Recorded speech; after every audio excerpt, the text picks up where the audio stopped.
ఎవ్వరికి చెప్పనని మీరు ఒట్టేస్తే ఒక సీక్రెట్ చెప్తాను. చెప్పండి. నేనే దావుద్ ఇబ్రాహింని.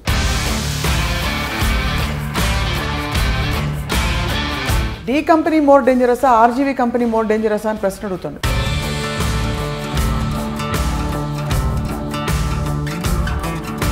మీ దృష్టిలో దావుద్ ఇబ్రాహిం మంచోడా కాదా? దావుద్ ఇబ్రాహిం చాలా మందికి మంచి చేశాడు, చాలా మందికి చెడు చేశాడు. You don't want to make a film on a change maker like Sachin Tendulkar, but you want to make a film, you insist on making a film on a criminal. మనకి సాంప్రదాయ పట్టుబడినోడే దొంగ అని, పట్టుబడినోడు దొంగ కాదని.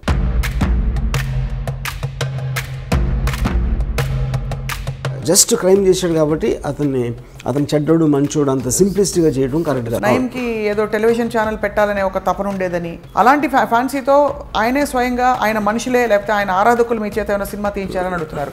ముంబై పోలీస్ కమిషనర్ శివానందన్ ఉండేవారు. ఆయన అడిగాను, డి కంపెనీలో ఎంతమంది ఉంటారు అనుకుంటున్నాను. నేను ఒక మేబీ 2-3,000.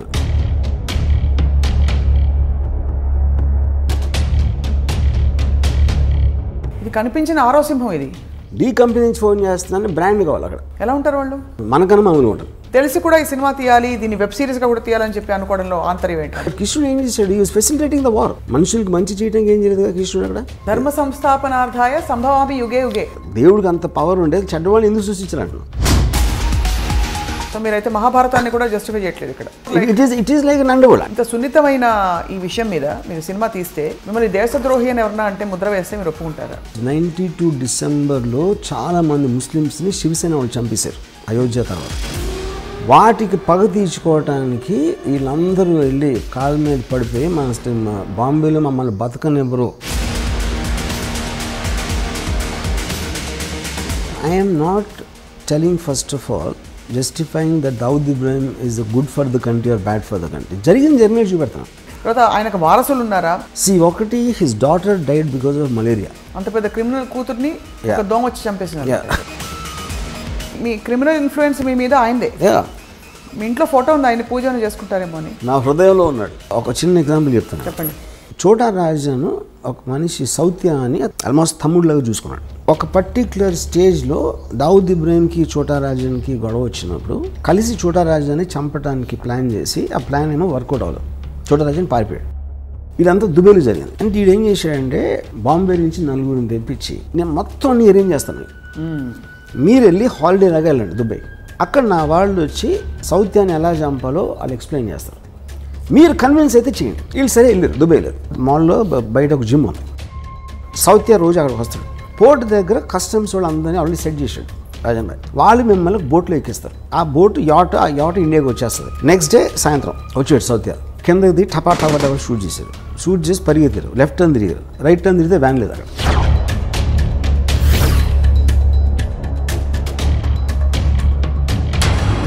My goodness. ఓకే, ఇది ఇంకా నేను మీకు ఉరికినాయి మన ఇంటర్వ్యూ కాబట్టి చాలా తక్కువ చెప్పాను. దీని యాక్చువల్ స్టోరీ చెప్తే కింద పడిపోతారు. Doctor Ram Gopal Varma, PhD in under world. ఒక థీసిస్ ఎవరైనా గౌరవ డాక్టరేట్ ఇచ్చేస్తారేమో నాకు భయంగా ఉంది.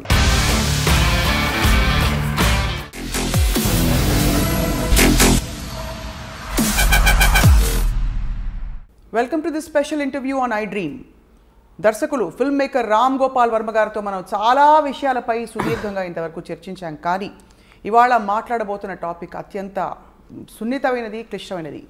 దావూద్ ఇబ్రాహిం. ఈ పేరు బహుశా ఫోన్లో స్నేహితులతోనో తెలిసిన వాళ్ళతోనో మాట్లాడడానికి కూడా మనం జంకుతూ ఉంటాం, భయపడుతూ ఉంటాం. ఈ పేరు వినగానే ఎవరు ఎక్కడ ఎలాంటి నిఘా వర్గాలు మనని ట్యాప్ చేస్తున్నారో అనే ఒక భయం కలుగుతుంది. అలాంటిది the world's most dangerous criminal Dawood ఇబ్రాహింపై ఏకంగా సినిమా తీసి పడేశారు దర్శకులు రామ్ గోపాల్ వర్మ. ఇప్పుడు ప్రస్తుతం డి కంపెనీ పేరుతో విడుదలవబోతున్న ఈ సినిమాపై మాట్లాడబోతున్నాం. అండర్ వరల్డ్ అంటే అసలు ఏమిటి తెలుసుకునే ప్రయత్నమే ఇవాల్టి ఈ ప్రత్యేక ఇంటర్వ్యూ.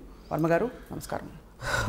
ఎవ్వరికి చెప్పనని మీరు ఒట్టేస్తే ఒక సీక్రెట్ చెప్తాను. చెప్పండి. నేనే దావూద్ ఇబ్రాహింని ప్లాస్టిక్ సర్జరీ చేసుకుని అలా తిరుగుతున్నా రోడ్ల మీద.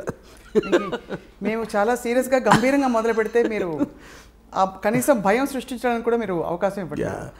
But see jokes apart, because I studied అంత స్టడీ చేసిన తర్వాత ఆల్మోస్ట్ తనలాగా ఆలోచించడం మొదలుపెట్టాను. అంటే మీరు అని చెప్తారు కదా, ఒక మనిషి ఒక 6 నెలలు ఉంటే వీరు వాళ్ళు అవుతారు, వాళ్ళు వీరు అవుతారు సామెత ఉంది కదా. అలాగే నాకు because I constantly trying to understand, అర్థం చేసుకుని తను ఎలా ఆలోచిస్తాడు, ఎందుకు ఆలోచిస్తాడు అంత రీసెర్చ్ చేసి యాక్చువల్గా నేనే ఫీల్ అవుతున్నాను. అది మామూలుగా మీరు మంచి చెడు అని ఎప్పుడు విభజించారు మనుషుల్ని, కానీ ఇది సూటిగా అడుగుతున్న ప్రశ్న, మీ దృష్టిలో దావుద్ ఇబ్రహీం మంచోడా కాదా? ఇక్కడ పాయింట్, మంచి అనేది మంచి చేస్తారు, చెడు అనేది చెడు చేస్తారు, అంత సింప్లిస్టిక్ డెఫినేషన్ అది. దావుద్ ఇబ్రహీం చాలామందికి మంచి చేశాడు, చాలామందికి చెడు చేశాడు. అప్పుడు మీరేంటి, ఒక సొసైటీ పరంగా మనం ఆలోచించాలా, లేకపోతే ఒక తను చుట్టూ ఉన్న వాళ్ళు తను ఎలా చూసుకున్నాడు దాన్ని బట్టి మనం ఒక మెజర్మెంట్ ఉండాలా, లేకపోతే జస్ట్ లీగల్గా మన డెఫినేషన్ తీసుకుంటే క్రైమ్ చేశాడు కాబట్టి ఒక క్రైమ్ చేసిన వాళ్ళు అందరూ చెడ్డోళ్ళు అనాలా అనేది ఈ 3 పాయింట్స్ మనకు క్లారిటీ కావాలి. సో అఫ్ కోర్స్ ఇల్లీగల్గా అబ్స్కాండింగ్ కేసులో ఉన్నాడు, is a criminal person as per the law is concern. So దాంట్లో అప్పుడు ఈజ్ అ క్రిమినల్. తర్వాత మంచి చెడు అనేది నేను చెప్పేది, ఇప్పుడు తను నమ్మింది తను చేశాడు, దాని మూలం చాలామందికి మంచి జరిగింది. సో మీరు ఒక విషయాన్ని, ఇప్పుడు చెడ్డోడు ఎప్పుడు ఉంటాడు, you're actually justifying. I'm justifying అంటే justifying is not the word, because crime అనేది లీగల్ వర్డ్. అది ఎందుకు జరిగింది అనే దానికి ఒక మారల్ కాజ్ ఉంటుంది ఒక్కొక్కసారి. ఇప్పుడు 1980లో దొంగరిలో స్టార్ట్ అయింది డి గ్యాంగ్ అనేది యాక్చువల్గా. ఆ టైంలో very lot of poverty and large families got some 14 people inside his home, brothers చెల్లెళ్ళు వీళ్ళందరూ కలిసి. ఆ కైండ్ ఆఫ్ ఏ అట్మాస్ఫియర్లో ఆ ఇంజస్టిస్ ఫీల్ అయినప్పుడు somebody will want to do something rebellious. అది నక్సలైట్స్ కూడా అలాగే వస్తారు. Any kind of a rebel comes from that kind of a zone. అప్పుడు అది క్రిమినల్గా చేసిన తప్పుకి విచ్ ఇస్ లీగల్, కానీ తనకున్న పరిస్థితుల్లో ఒక ఎక్స్ట్రాడినరీ సర్కమ్స్టెన్సెస్లో చేసినప్పుడు ఆ పరిస్థితిని అర్థం చేసుకోకుండా మనం డైరెక్ట్గా అతను చెడ్డోడు క్రైమ్ చేశాడు కాబట్టి అనేది నాకు, that is where I don't want be judgemental. అంటే మీకు ఇంత పెద్ద గ్యాంగ్స్టర్, ప్రపంచమంతా గ్యాంగ్స్టర్ అని ఆయన కోసం నిఘా వర్గాలు వెతుకుతున్న ఈ వ్యక్తిని కూడా మీరు చెడ్డవారు అనలేరు. నేను అనలేదు. You don't want judge. ఎందుకంటే ఇంకో పాయింట్ ఏంటంటే, ఇప్పుడు దావుద్ ఇబ్రహీం మీద లాస్ట్ కేసు రిజిస్టర్ అయింది 1982లో, చాలామందికి తెలియదు. సో నియర్లీ 40 years నుంచి తను ఏమీ చేయలేదు అసలు. బేసిక్గా 93 సీరియల్ బ్లాస్ట్లో అక్యూజ్ నెంబర్ 1. అక్కడ ఏంటంటే 13 ఏళ్ళ ట్రయల్ తర్వాత ఒక్క లింక్ పెట్టలేకపోయారు దావుద్ ఇబ్రహీం దాంట్లో ఇన్వాల్వ్ అయ్యాడు లేదని. That is actually the case history. కాకపోతే తనకున్న పేరుతోటి డి కంపెనీ అనేది దావుద్ ఇబ్రహీం సృష్టించింది, కానీ డి కంపెనీ రిజిస్టర్డ్ కంపెనీ కాదు, it is just name given. తన ఆర్గనైజేషన్ స్కిల్తో మామూలు స్ట్రీట్ గ్యాంగ్స్ని కూడా ఇంత పకడ్బందీగా నడపవచ్చు అనే ఒక ఆస్పెక్ట్ తను సృష్టించాడు. కాబట్టి ఆ డి కంపెనీ అనే పేరు కంటిన్యూ అవుతుంది. డి కంపెనీలో 100 మంది ఉన్నారు గ్యాంగ్స్టర్స్. అబూ సలీం కూడా అక్కడ ఉన్నారు, చోటా షకీల్ అక్కడ ఉన్నారు. 97 to 2004లో మ్యాక్సిమం అండర్ వరల్డ్ యాక్టివిటీస్ జరిగినాయి బాంబేలో. ఆ టైంలో దేంట్లో కూడా దావుద్ ఇబ్రహీం పేరే లేదు అసలు. So Dawood Ibrahim as a person is different from the company, though he founded it. So he founded it and hence is relevant here. But మీరు తీసిన సినిమా మాత్రం డి కంపెనీ. ఎందుకంటే నేను తీసే సినిమా ఏంటంటే basically this is about Dawood Ibrahim very beginning టైంలో అతని బ్రదర్ని చంపిన వాళ్ళ మీద పగ తీర్చుకోవడానికి ఒక ఇది చేశాడు. ఆ ఆస్పెక్ట్ ఒకటే నేను తీసాను D company. And first time బాంబేలో దావుద్ ఇబ్రహీం అని అన్నాడు అని ఒక పేరు రిజిస్టర్ అయింది జనంలో. అది తీసి దాని తర్వాత కంటిన్యూషన్ సిరీస్ లాగా తీస్తున్నాను డి కంపెనీ. కానీ ఇంత అవుట్డేటెడ్ క్రిమినల్ తర్వాత ఆయన మీద కేసు కూడా లేదని చెప్పి ఆయన మీద సడన్గా మీరు స్ఫూర్తి పొంది సినిమా తీసేంత పని అంటే what about him? Because I honestly think is ఎప్పుడైనా సరే ఒక విజనరీ అవసరం ఏ బిజినెస్లో కానీ ఏ దాంట్లో. టాటా బిర్లాలు అలాంటి వాళ్ళు ఉన్నప్పుడు సడన్గా అక్కడికి ధీరుభాయ్ అంబానీ ఒక అతను గుజరాత్ నుంచి వచ్చాడు.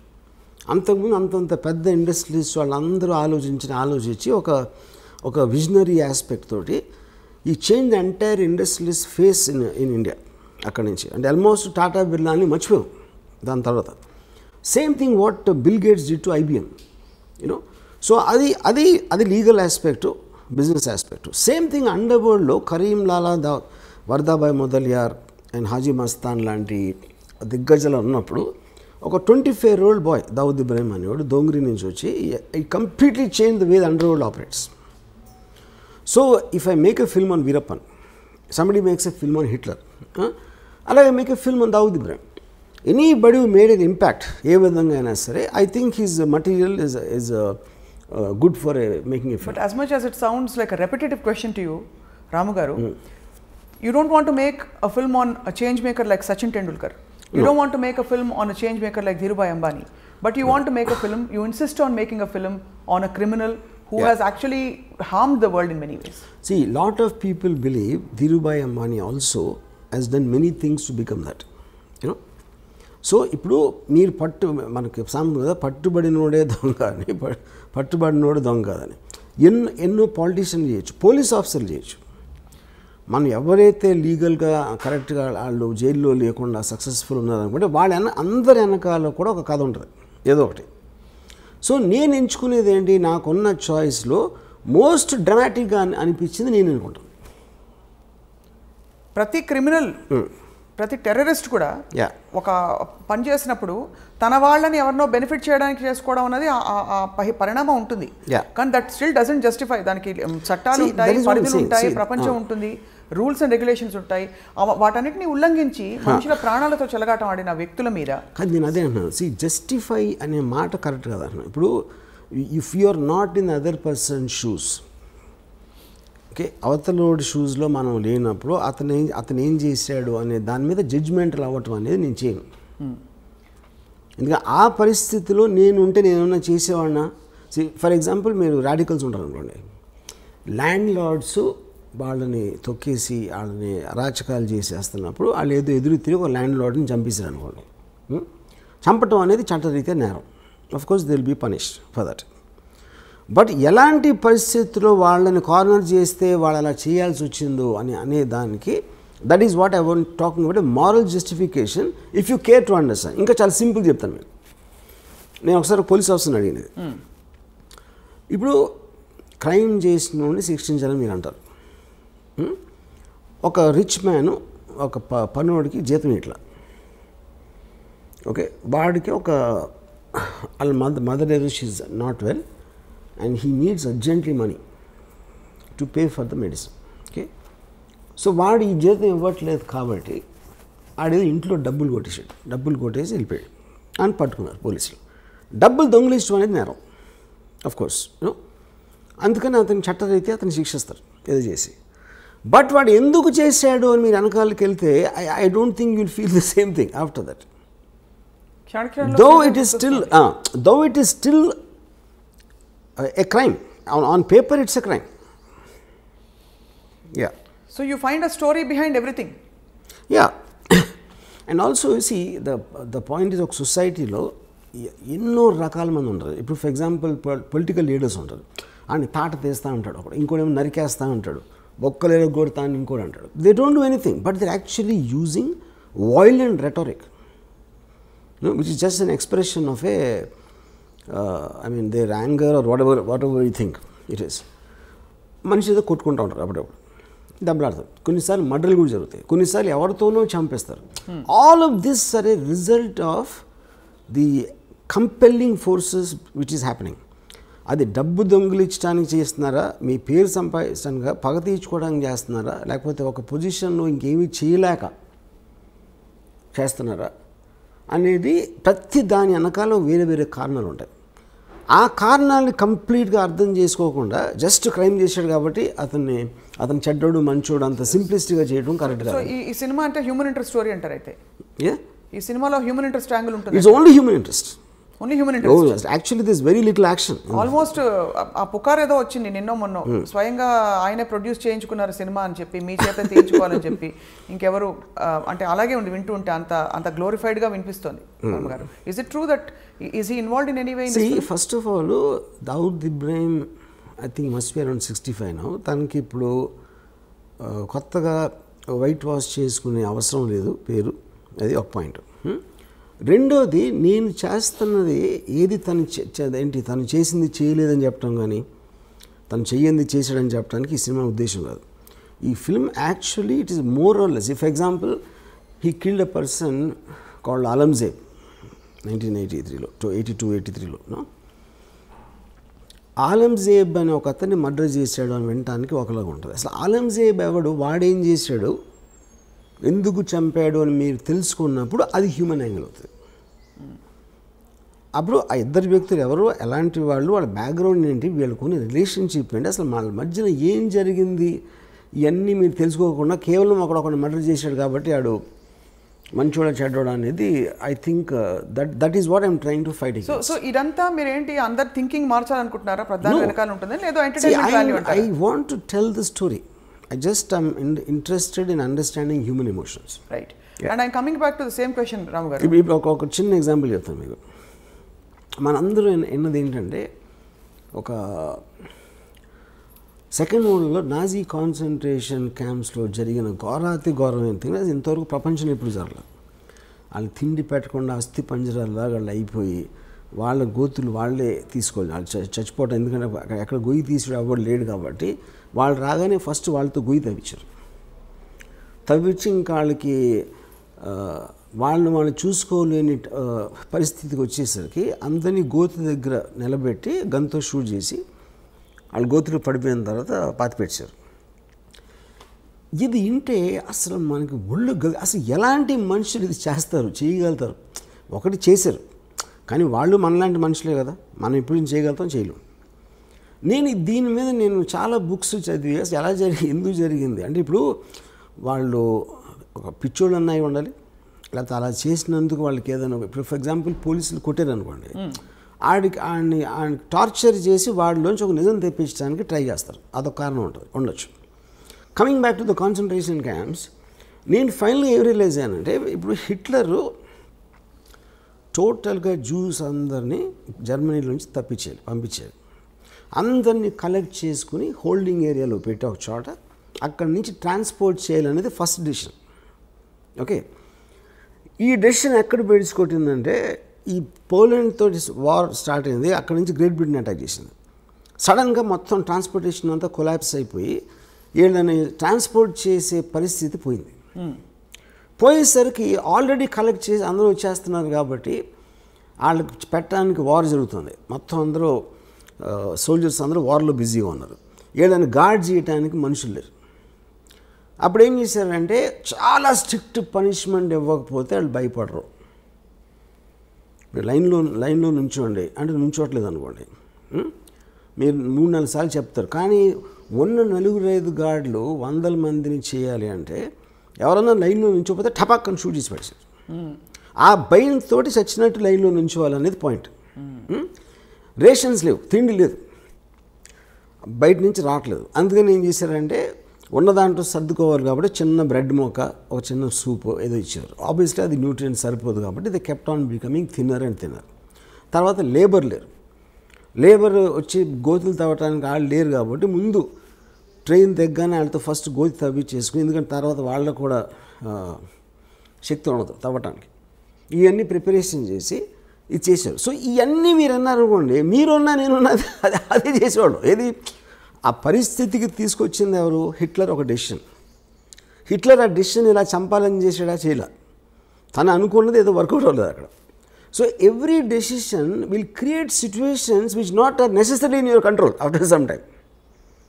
యూనో, అప్పుడు నేను ఈ బుక్ మొత్తం చదివితే నాకు వాళ్ళ మీద కూడా జాలేసింది. ఇది ఎవరైతే ఇదంతా చేశారో యూనో ఆ డెసిషన్స్ తీసుకోవడానికి. అప్పుడు కేట్ విన్స్లెట్ది రీడర్ అనే ఒక టెరిఫిక్ సినిమా వచ్చింది. She worked as a guard in one of these camps మాట. ఫైర్ యాక్సిడెంట్ జరిగితే ఎవరు తప్పించుకోవట్టుకుండా ఉండటానికి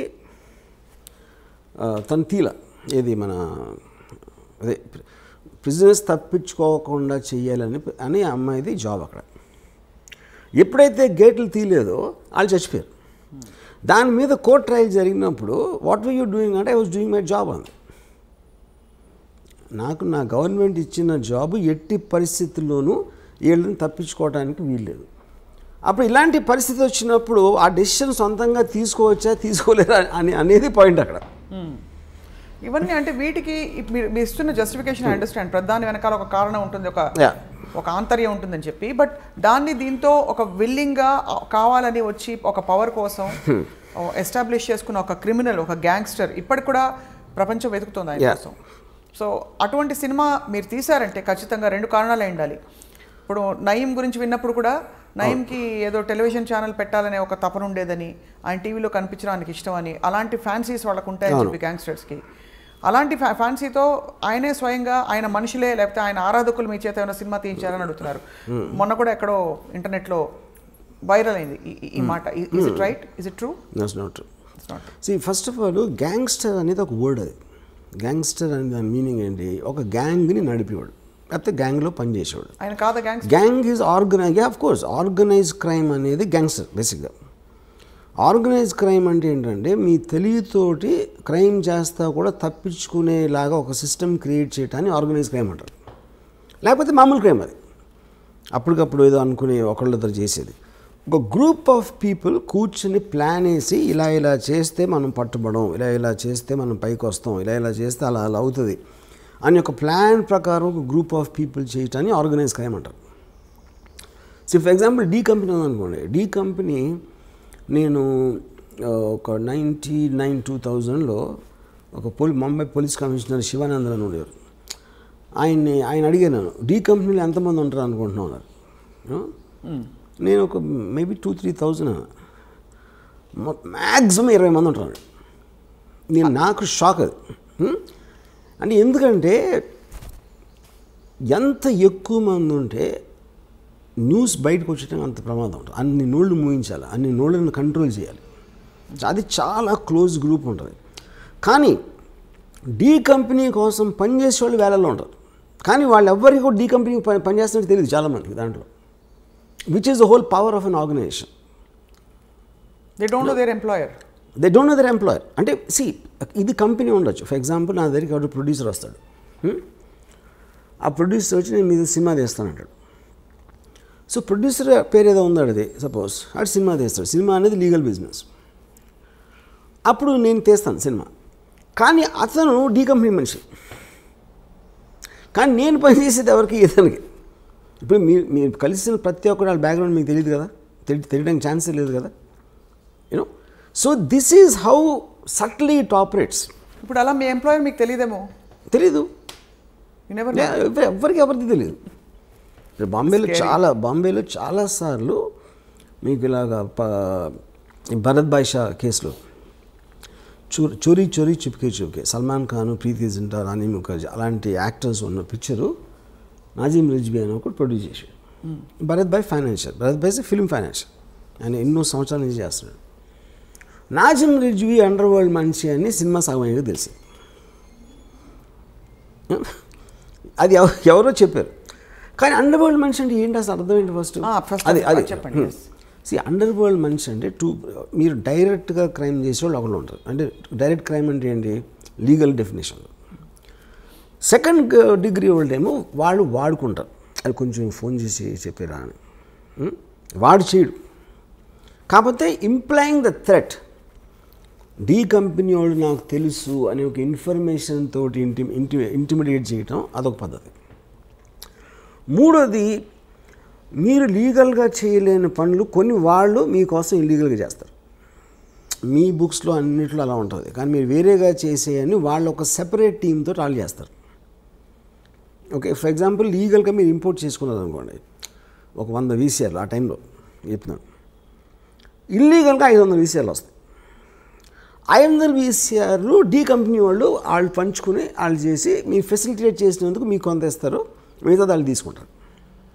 సో డైరెక్ట్గా ఎవడైతే కంపెనీలో ఉన్నాడో వాడు చేయలేదు, అది వాడు దాన్ని అమ్మలేదు, వాడు కొనలేదు, ఫెసిలిటేట్ చేశాడు అంతే. ఆ ఫెసిలిటేషను 100 వీసీఆర్లు పోతే 500 వీసీఆర్లు వచ్చినాయి అని తెలుసుకోవడం అనేది చాలా కష్టం. సో ఇప్పుడు ఈ లింక్స్ మీద లింక్స్, ఇప్పుడు ఒక మర్డర్ ఉందనుకోండి, ఇప్పుడు ఎవడో ఒక ఎక్కడో కలుస్తాడు, ఒక జైలు, ఒక్కొక్కసారి జైల్లో అవ్వచ్చు, ఇంకొకసారి ఎక్కడో ఒక స్మాల్ టౌన్లో ఒక పని ఉంది చేస్తావా అంటాడు. ఏంటండి ఇలా జస్ట్ బాంబే వచ్చి నీవు చిన్న గన్ వేస్తాం, ఫలానా ఒక్కడిని షూట్ చేయాలి. అని ఆడికి డబ్బులు ఆఫర్ ఇస్తాడు. వాడేంటి వీడు మాట్లాడేవాడు రషీద్ అనేవాడు అబ్దుల్ అనేవాడు చెప్పాడు అన్నవాడు. ఈ రషీద్ అసలు బాంబే రాడాడు. ఈ అబ్దుల్ని ట్రైన్ ఎక్కించి పంపుతాడు. ఈ అబ్దుల్ అక్కడ దిగి నువ్వు ఫలానా హోటల్లో అక్కడ స్టేషన్ బయట ఎలా ఉంటుంది అక్కడ ఉండవు. మళ్ళీ అక్కడ ఫోన్ వచ్చి నువ్వు బయటకు వచ్చి బాండ్రా బస్ స్టాండ్ దగ్గర నువ్వు వెళ్ళు, అక్కడ గ్రీన్ షర్ట్ బ్లాక్ ప్యాంట్ వేసుకుని అక్కడ కనిపిస్తాడు. ఆడికి నీ పేరు మల్బార్ అని చెప్పి అంటాడు. ఆడు వెయిట్ చేస్తున్నాడు. ఆడ అసలు పేరేమో తక్కువ మీద ఉంటుంది, ఆడేమో సలీం అని చెప్పాడు. వీళ్ళిద్దరి దగ్గరికి ఒక బురకా వేసుకున్న ఆవిడ వచ్చి ఒక చిన్న ప్యాకెట్ ఇచ్చారు. ఈ బురకా ఆవిడ ఎవరో వాళ్ళకి తెలియదు, వాళ్ళెవరో బురకా ఆవిడకి తెలియదు. వాళ్ళు వెళ్ళి ఎక్కడో తీసి దాన్ని ఓపెన్ చేస్తే దాంట్లో ఒక చిన్న కంట్రీ పిస్టల్ ఉంటుంది. ఉండి అక్కడి నుంచి నువ్వు ఫలానా చోట టెలిఫోన్ బూత్ దగ్గర వేయచా ఫోన్ వస్తుంది. వచ్చేసరికి నువ్వు జూహుకి వెళ్ళి ఫలానా ఒక బ్రౌన్ బంగ్లో ఉంటుంది, దాని బయట ఇలాంటి కారు ఉంటుంది. ఒకడు వస్తాడు, ఒక బట్టతల్లుడు, అతన్ని షూట్ చేసి మీరు వెళ్ళిపోయి ఈ 2 గన్స్ ఫలానా క్రీక్ దగ్గర నాలా ఉంది, ఆ నాలా దగ్గర ఒక చిన్న ఆ చెట్లు ఉంటాయి, అక్కడ ఒక ఇలాంటి దగ్గర పెట్టేసి వెళ్ళిపోయాడు. వీళ్ళు అది చేసి అక్కడ పెట్టేసి అక్కడ ఒక ప్యాకెట్లో కొంత డబ్బు ఉంటుంది, అది తీసుకుని వెళ్ళిపోయారు. ఇప్పుడేంటి ఈ మొత్తం దాంట్లో రషీద్ ఏం క్రైమ్ చేయలే. వీడు ఫస్ట్ ఎవడైతే అబ్దుల్కి చెప్పాడో వాడు క్రైమ్ చేయలేదు, అసలు ఆడు ఇక్కడికి రాలేదాడు. ఓకే, అబ్దుల్ వచ్చాడు. అబ్దుల్ వచ్చి ఎవడైతే సలీం అన్నోని కలిసాడో సలీం ఆడి పేరు కాదు, సలీంగా వీడు అసలు పేరు తెలియదు. ఎవరైతే గన్ను తీసుకొచ్చి ఇచ్చిందో ఆవిడికి వాళ్ళు తెలియదు, వీళ్ళు తెలియదు. సో ఇప్పుడు పోలీసులు ఇన్వెస్టిగేషన్ చేయడం మొదలుపెట్టి అసలు ఎవరిని పట్టుకుని ఎక్కడికి లింక్ వెళ్ళాలని, కానీ పేపర్లో ఏమొస్తుంది, డి కంపెనీ హ్యాస్ కిల్డ్. కానీ ఎవరికి తెలీదు వాళ్ళు డి కంపెనీ వాళ్ళని. అదే నేను చెప్పేది. ఇప్పుడు ఆ బురకా వేసుకున్న ఆవిడకి ఏం చెప్పారు, ఈ ప్యాకెట్ని వాళ్ళకి ఇచ్చి అని చెప్పారు ఎవరో. ఇది కనిపించిన ఆరో సింహం ఇది మీరు చెప్తున్న ఈ డి కంపెనీ ఎవరికి తెలియట్లేదు. అదే చెప్పేది. అందుకనే ఇప్పుడు శివనంద్ర ఏం చెప్పారు, most of the people don't know they're working for D company.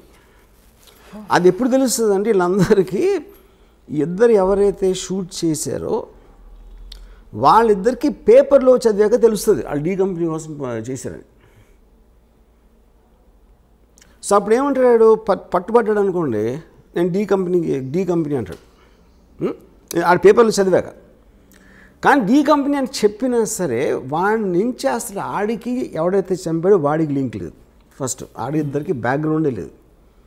ఈ గన్ ఎక్కడ దొరికింది, ఎవరో బురకాలు ఇచ్చారు, ఆ బురకాని ఇంపాసిబుల్ ట్రేస్ చేయడం.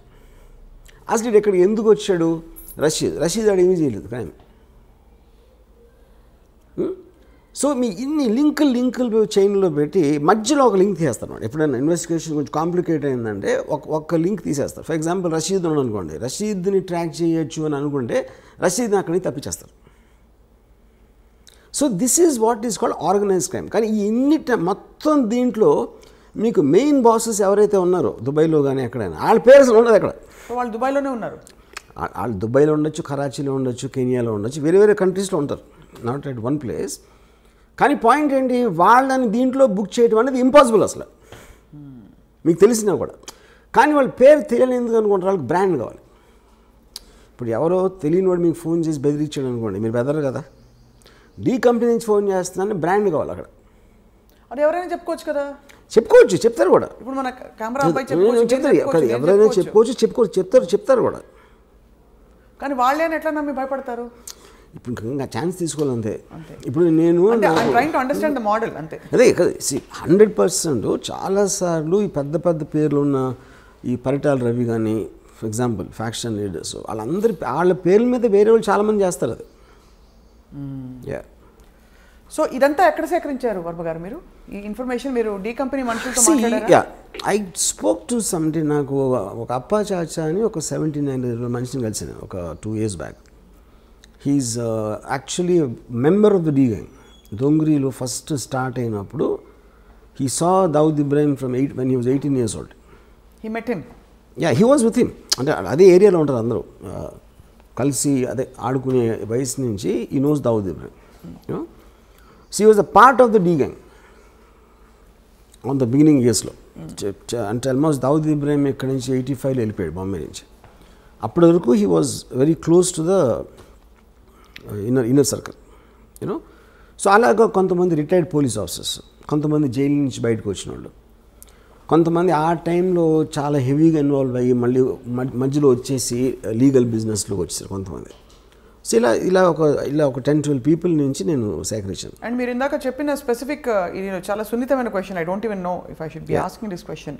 ఈ డీ కంపెనీలో వర్క్ చేస్తున్న వాళ్ళు అన్ని ధర్మాలకి సంబంధించిన వాళ్ళు ఉంటారు, అన్ని మతాలకు సంబంధించిన ఉంటారు. ఉంటారు. It's not Muslims, all people. Christians ఉంటారు, హిందూస్ ఉంటారు. Like for example Dawood Ibrahim closest person is Hindu, చోటా రాజన్. అండ్ మీరెప్పుడు దావుద్ ఇబ్రాహిం తాలూకు మనుషుల్ని దగ్గరగా కలవలేదు ఎక్సెప్ట్ అప్పా చాచా? వీళ్ళందరినీ కలిసాను, చాలా మంది కలిసాను. వీళ్ళందరూ కలిసారు. ఎలా ఉంటారు వాళ్ళు? మనకన్నా మామూలుగా ఉంటారు. మనకన్నా మన మీద ఎక్కువ అన్నాను వస్తుంది అంటే very very normal looking people అసలు.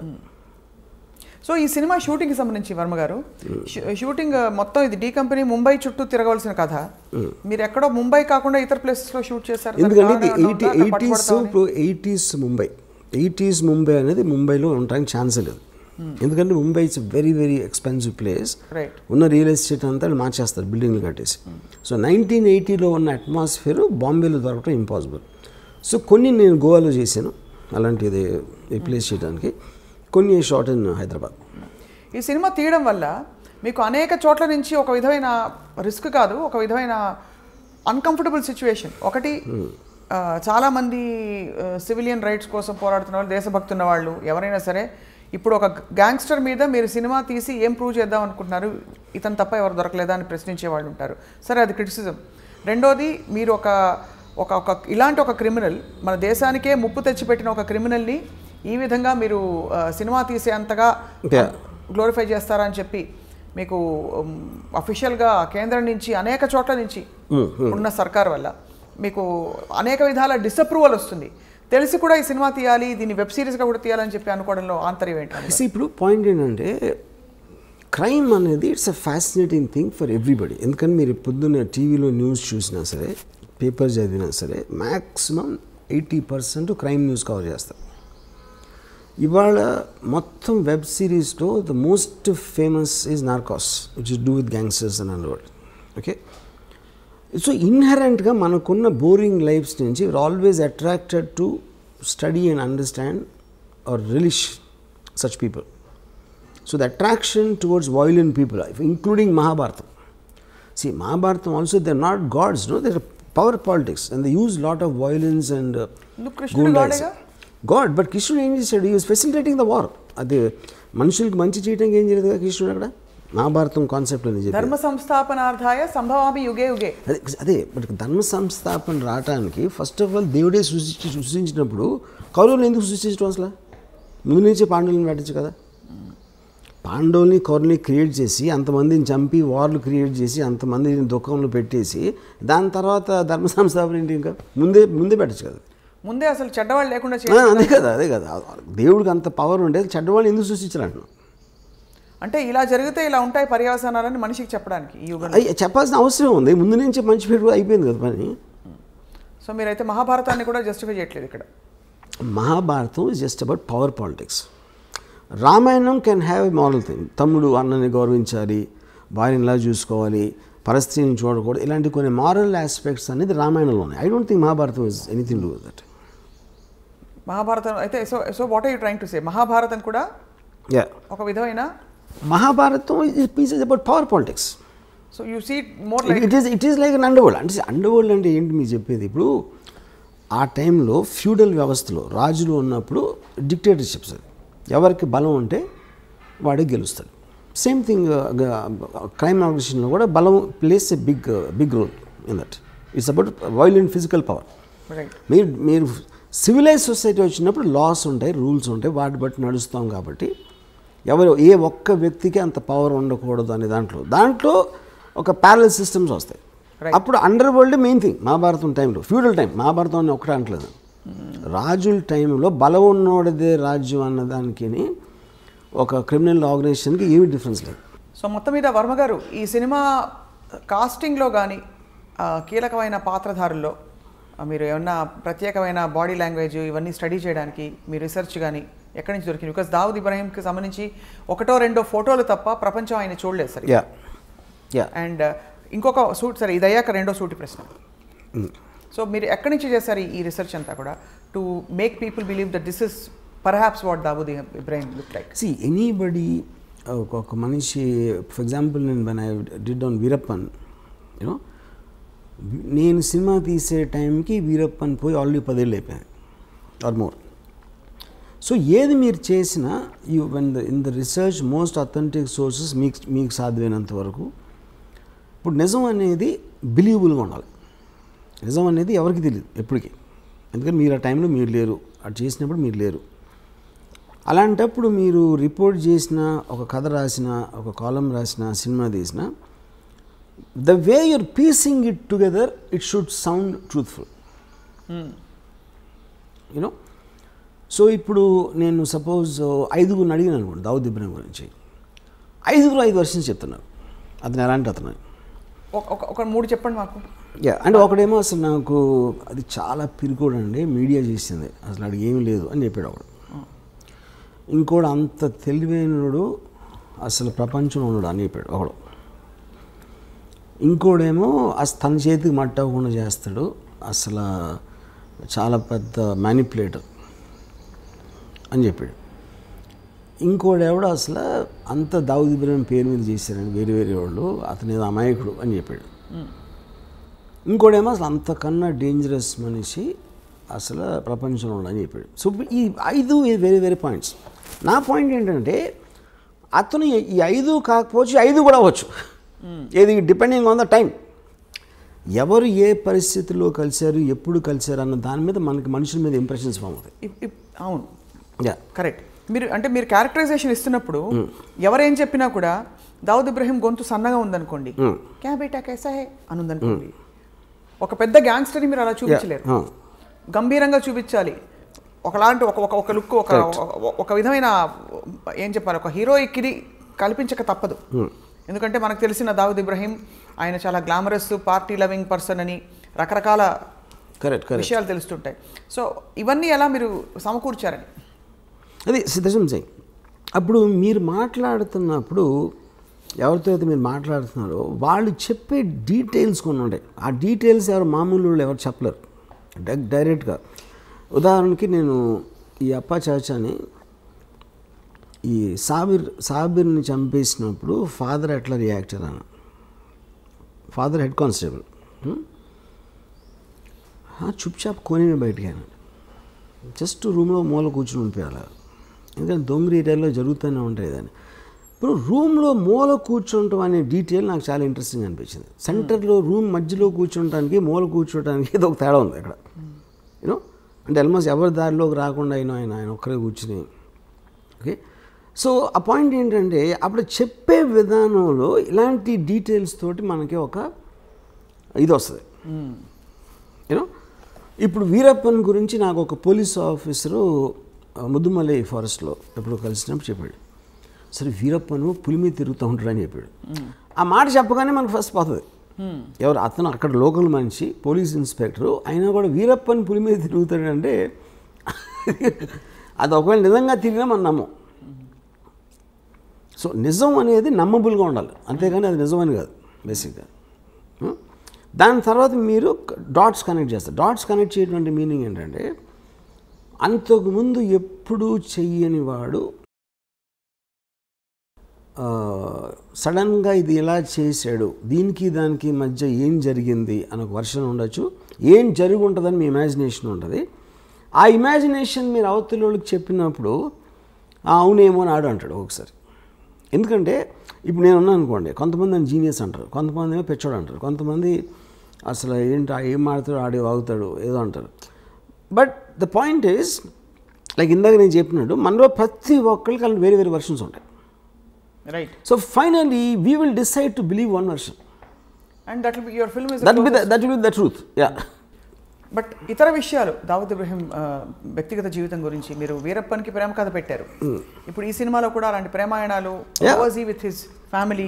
Dawood is a very woman man and he had affairs with lot of women and he had affairs. ఎక్కడో మధ్యలో రకరకాల పుకార్లు వచ్చేవి. బాలీవుడ్లో కూడా ఆయనకి చాలా రిలేషన్షిప్స్ అఫైర్స్ ఉన్నాయి పుకార్లేం కదా ఉన్నాయి. He actually was living with Mandakini, married Mandakini for nearly 10 years. Yeah. What was the last time we heard of Dawood Ibrahim in అంటే ఆయన జాడలు కానీ? We are hearing it now, right now, yes, because of the Sachin Wajay connection. Yes. So మరి ఈ టైంలో ఇంత సున్నితమైన ఈ విషయం మీద మీరు సినిమా తీస్తే మిమ్మల్ని దేశద్రోహి అని ఎవరన్నా అంటే ముద్ర వేస్తే మీరు ఒప్పుకుంటారా? అదే ఇప్పుడు ఫస్ట్ ఆఫ్ ఆల్ దేశంలో దావుద్ ఇబ్రాహిం ఏం చేశాడు అని ఎవరికి తెలియదు. ఫస్ట్ మనకు ఒక ఫ్యాషన్ అయిపోయింది మాట్లాడితే దావుద్ ఇబ్రాహిం అని చెప్పడం. మీరు చెప్తే నమ్మరు, Dawood Ibrahim most wanted criminal in India for last 30-40 years. Okay, actual ఉన్న కేసులు రెండే. What are the 2 cases? ఒకటేమో సమద్ ఖాన్ అని ఒక మర్డర్ జరిగింది. సమద్ ఖాన్ని 4-5 కలిసి చంపారు. దాంట్లో దావూద్ ఉన్నాడు అనేది ఒక ఎలిగేషన్ ఉంది ఒకటి. రెండోది 93 బ్లాస్ట్. 93 బ్లాస్ట్లో accuse number 1 Bombay police charge sheet ప్రకారం 13 years ట్రయల్ జరిగిన తర్వాత ఒక్క విట్నెస్ కానీ ఒక సర్కమ్స్టాన్షియల్ ఎవిడెన్స్ కానీ మటీరియల్ ఎవిడెన్స్ కానీ దొరకలేదు దావూద్ని లింక్ చేయడానికి. కానీ దావూద్ ఇంకా క్రిమినల్. ఎందుకు? అతను సమన్స్ ఆన్సర్ చేయలేదు కాబట్టి. సో ఇప్పుడు అతను వస్తే నేనే చేశాను అన్న ఒక ఎవిడెన్స్ ఉంది, కానీ ఇంకో కౌంటర్ ఎవిడెన్స్ అనేది ఇంపాసిబుల్ సృష్టించడం. సో ఒకవేళ తను వచ్చి లొంగిపోతే ఇమీడియట్ వదిలేసి వస్తుంది. ఓకే, వాళ్ళు ఏదో డీలే చేస్తారు ఇలాంటివన్నీ చేసి, బట్ తను రావాల్సిన అవసరం లేదు. సో బేసిక్గా మనం ఎంతసేపు తాగుదాం పెద్ద క్రిమినల్ ఏం చేసిండే ఎవరికి తెలియదు. కానీ ఏ క్రైమ్స్లో ఆయన actually involved other than all this? నాకు పర్సనల్గా నా రీడింగ్ ఏంటంటే is a highly intelligent guy and he used crime in the beginning days to become legitimately successful. So తను దుబాయ్ షిఫ్ట్ అయిపోయిన తర్వాత ఈ కసినోస్ లేకపోతే హోటల్స్ ఇలాంటి అన్ని లీగల్ బిజినెస్ స్టార్ట్ చేసి he was living very posh cars and big bungalows and sheikh తోటి lunch చేసాడు, దుబాయ్ షేక్ తోటి. యూనో ఆ స్టేజ్కి వెళ్ళిన తర్వాత అసలు క్రైమ్ చేసిన అవసరం లేదు. ఎవరైనా క్రైమ్ ఎందుకు చేస్తారు? There has to be some reason for to do that. Already తన సక్సెస్ 1986లో వచ్చిన తర్వాత why would he be indulging? అలా చూస్తే అంటే పవర్కి అంత ఉంటుందా? అంత ఉండదు. కానీ అదే కానీ దాని తర్వాత if is legally making hundreds and thousands of crores, why would you do these cheap things like 50 lakhs? అంటే కిక్ కాదా? Is it not I mean that kind of getting that kind of power? Power ని అవసరానికి వాడుకోవడం కూడా తప్పే. But what is ఇప్పుడు two different things. 93 before people used to take pride boy को जानता हूँ, బాయ్ని డిన్నర్ भी बुलाया. ఈ పెద్ద వాళ్ళందరూ actually they use to flaunt their connections. Because అప్పుడు అండర్ వరల్డ్ ఏంటంటే it was more like a ఒక ఫ్లాంబాయింట్ థింగ్. గొడవైనా ఇంటర్నల్ గ్యాంగ్ వార్ఫేర్ అలా ఉండేది, కానీ జనాలు బయట మీదకి వచ్చారు కదా. ఇప్పుడు 93లో టెర్రరిస్ట్ యాంగిల్ జరిగింది. ISI Maulana 93 blast Maulana terror angle అనేది అటాచ్ అయింది. That is when the perception change. కానీ ఆ పర్సెప్షన్ ఎందుకు వచ్చింది? Because the police have charged him, which they can't prove till today. Except for that we never heard of him in any case. Okay, తర్వాత ఇప్పుడు already తను అనిల్ కపూర్, సంజయ్ దత్ లాంటి పెద్ద stars తన పక్కన ఉండి దుబాయ్ షేక్ తోటి లంచ్ చేస్తున్నాడు. Why would involve in this petty crime? దాని మూలానే మీకు ఆ పవర్ ఎక్కువ. కానీ ఎవరికో ఫోన్ చేసి 50 లక్షలు 1 కోటి రూపాయలు అని బెదిరించి చేసేది దానికన్నా అదే ఎక్కువ, ఇది ఎక్కువ. అంటే అదే స్థాయిలో 50 crores 50 lakhs 1 crore ఉంటుందని ఎందుకు అనుకోవాలి? ఇంకా పెద్ద స్థాయిలో దేశానికి అంటే చాలా తీవ్ర స్థాయిలో భద్రతకి ముప్పు కలిగించే. That is when the 93 blast happened. 93 బ్లాస్ట్లో బికాజ్ 92 డిసెంబర్లో చాలామంది ముస్లిమ్స్ని శివసేన వాళ్ళు చంపేశారు అయోధ్య తర్వాత. వాటికి పగ తీర్చుకోవటానికి వీళ్ళందరూ వెళ్ళి కాళ్ళ మీద పడిపోయి మన బాంబేలో మమ్మల్ని బతకనివ్వరు అని మొత్తం బైకలా దొంగరి మహమ్మద్ అలీ రోడ్లో ఉన్న ముస్లిమ్స్ మాకున్న దైవం ఒక్కడవే అని చెప్తే ఆ ఎమోషన్లో పగ తీర్చుకోవటానికి ఈ సీరియల్ బ్లాస్ట్ చేసాడు అనేది జనరల్ బిలీఫ్. ఇది when the police the first part of it is also general belief. ఇది ఇలా ఫలానా శివసేన వాళ్ళు చంపించారు, అది correct, that is recorded thing, that is recorded, but దానివల్లే ఇది చేయించారన్నది general belief. Yeah, general belief including the Bombay police charge sheet. అదే ప్రతీకార చర్య. Yeah, to take revenge on the killing of the Muslims in December is why he did the blast అనేది official charge sheet అది. So which means ఆయన scale of crime ఒక వ్యక్తిగత cause నుంచి ఒక సమూహానికి సంబంధించిన కాజ్గా పెరిగింది. అండ్ ఈ విషయంలో ఆల్సో కొంచెం దేశ పౌరులు, దేశ భద్రత, ఒక మతపరమైన చర్యగా కూడా మారింది. So he scale of operation has grown.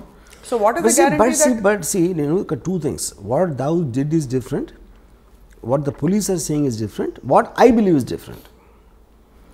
This kind of a person, I believe, will not do it to jeopardize his entire operations. ఎందుకంటే దాని మూలాన మ్యాక్సిమం నష్టం వరకు వచ్చింది దావుద్ ఇబ్రహీంకి వచ్చింది సీరియల్ బ్లాస్ట్ మూలం. So you don't completely cut off from the country. అందులో ఆయనకు వచ్చేది ఏం లేదు కానీ ఆయన కాబట్టి ఆయన చేయడంటారు. Yeah, because it's too smart and too selfish to indulge in this public charity. Even if it's triggered religiously. Whatever, because he's not a religious guy, first of all. He never went to a mosque. Yeah. He never went to a mosque. How do you have evidence of that? But he never talked about God. All Muslims maximum God in front చేస్తారు కదా ఇప్పుడు. Dawood Ibrahim never spoke about God. So ఈ కాంటెక్స్లో Varma garu, you are mentioning Anil Kapoor, Sanjay Dutt, వీళ్ళందరూ కూడా ఆయన సన్నిహితంగా ఉండేవారు. ఆ సాన్నిహిత్యం అసలు ఎలా ఏర్పడుతుంది అంటే ఒక గ్యాంగ్స్టర్ అని తెలిసే వెళ్తారా బాలీవుడ్ నటులు అంటే? ఎందుకంటే ఆ టైంలో అండర్ వరల్డ్ అనే వర్డ్ మనం ఇప్పుడు యూజ్ చేసిన కాంటెక్స్లో ఉండేది కదా అసలు. వాళ్ళందరూ పవర్ఫుల్ పీపుల్ అక్కడ. బడా ఆద్మీ బహుత్ ఏ హై ఆయనకి ఒక హీరో లాగా చూసేవారు గ్యాంగ్స్టర్స్ని. వీళ్ళు హీరోలు అందరూ కూడా సిటీలో ఇప్పుడు ఫర్ ఎగ్జాంపుల్ పరిటాల రవి ఉన్నాడు. Paritala Ravi very violent and dangerous గా అంటారు. మొత్తం మీకు అనంతపూర్ జిల్లాలో ఎందుకు అందరం ఎక్కించింది? అందుకే ఎక్కించింది. కానీ ఇక్కడ తేడా ఏమొస్తుంది వర్మ గారు, ప్రధానంగా ఒక అబ్స్కాండింగ్ ఇలాంటి క్రిమినల్కి ఒక పొలిటికల్ ఫేస్ ఉండే ఒక తీవ్రమైన వ్యక్తికి there is a big difference. ఈ మనిషి అందుబాటులో ఉన్నారు, ఈ మనిషి తప్పించుకుని వెళ్తున్నాడు కాబట్టి ఎక్కడున్నాడో తెలియదు. ఈచ్ పర్సన్ తను ఉన్న పొజిషన్, తను ఉన్న సిచ్యువేషన్లో తనకు అనుగుణంగా అడ్వాంటేజ్ తీసుకుంటాడు. పరిటాల రవి అనే మనిషి అనంతపూర్లో ఉన్నాడు. అనంతపూర్లో ఏమేమి మనకు వర్కౌట్ అయితే వేరే ఉంటాయి. దుబాయ్లో దావుద్ ఇబ్రహీం అంటే తనకు వేరే వర్కౌట్ అవుతాయి. వీళ్ళకి ఉండే ఫ్యాసినేషన్ ఆయనకి ఫిల్మ్ స్టార్స్ పట్ల ఎందుకు ఉండేది ఫ్యాసినేషన్? దట్ ఇస్ వెరీ అది because he deliberately wanted to give that colour to the gang. అంటే మనం వీధి రౌడీలాగా ఉండకూడదు, మనని రెస్పెక్ట్తో చూడాలి.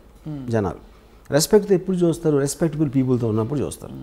అందుకని పెద్ద పెద్ద పార్టీలు ఇచ్చి ఈ ఫిల్మ్ స్టార్స్ని, పొలిటికల్ లీడర్స్ని, క్రికెట్ ప్లేయర్స్ని ఇలా అందరినీ ఇన్వైట్ చేసేవాడు.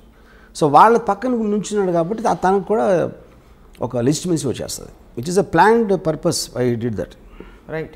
అండ్ ఎవరెవరు అంటే వెళ్ళకపోయే క్వశ్చన్ ఉండదు. ఆయన దావుద్ ఇబ్రహీం పిలిచాక ఇంపాసిబుల్. యా, రావు అని చెప్పాలి. A very big man calls you in a nice way not to do a crime. ఎందుకు వెళ్ళరు మీరు? అంటే ఎందుకు క్రిమినల్స్తో మనకు ఎందుకు అని అనుకోవాలి కదా. అది అంటే ఇప్పుడు క్రిమినల్స్ అంటే ఇప్పుడు పిక్ పాకెట్ క్రిమినలే, దావుద్ ఇబ్రహీం క్రిమినలే. కానీ తనకున్న ఇమేజు ఇప్పుడు ఎవ్రీబడి వాంట్స్ పవర్ఫుల్ ఫ్రెండ్స్. ఫలానా ఒకటి తెలిస్తే ఎప్పుడైనా మనకు పనికొస్తాడు. ఎప్పుడైనా మనం ఏం చేయట్లేదు, మనం క్రైమ్ చేయట్లా. రైట్. కానీ పవర్ఫుల్ పీపుల్ తెలియటంలో తప్పే ఉంది అని ఒక అట్రాక్షన్ అందరికీ ఉంటుంది. ఎప్పుడు అది పోయింది? 93 బ్లాస్ట్ తర్వాత పోయింది. Because that was murder of public innocent people. That was a terror incident. That is when everybody cut of their links with Dawood Ibrahim, which is the reason తను చాలా ఎఫెక్టెడ్ దానికి. అందుకే అలా ఎఫెక్ట్ అతను ముందే తెలుసు కాబట్టి అతను చేసి ఉండడని నా బిలీఫ్. మీ సినిమాలో ఈ ఆస్పెక్ట్స్ అన్ని అడ్రస్ అవుతారా, చేస్తారా అసలు? Of course. అంటే ద 93 బ్లాస్ట్ ఆల్సో ఇవన్నీ they are going to be part of everything. Yeah, yes. And అది సీరియస్లో ఉండదు, సినిమాలో ఉండదు. సినిమాలో 1982 మధ్యలో ఉంటుంది స్టోరీ. సో ఎమర్జెన్స్ వరకు మీ సినిమా. యా, ఆ తర్వాత జరిగిన కార్యకలాపాలు అన్ని సిరీస్, అవన్నీ సిరీస్లో ఉండబోతున్నాయి. So how are you going to, అంటే ఇప్పుడు ఎంత మీరు నార్కోస్ లాంటివి చూసినా ఇది ఒక రియల్ లైఫ్ సంఘటన, అందులో మన దేశానికి సంబంధించిన సంఘటన. సరే మీరు దేశభక్తి ఉందే లేదు అని చెప్పినా కూడా ఎక్కడో అక్కడ మీకు కొంచెం ఉంటుంది కదా, అంటే ఒక విధమైన concern. How are you going to justify making series on this? I am not telling first of all justifying that Dawood Ibrahim is good for the country or bad for the country. జరిగిన చూపెడతాను. Then it's up to the people. ఇప్పుడు నేను మన దేశానికి స్వాతంత్రం తెచ్చిన దావుద్ ఇబ్రాహిం చెప్పట్లేదు కదా నేను. What exactly he's I'm showing that. Right. It like a documentation of ఏ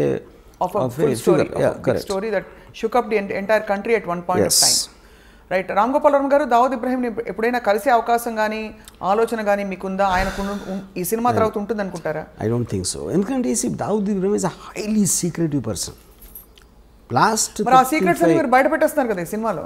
కాదు, నేను అనేది తను ఇప్పుడు ఇంటరాక్షన్ నేను చెప్పేది. 35 yearsలో తన ఒక ఫోటో బయట రాలేదు. ఎందువల్ల అంటారు? అది ఐఎమ్ వెరీ సర్ప్రైజ్ యాక్చువల్లీ.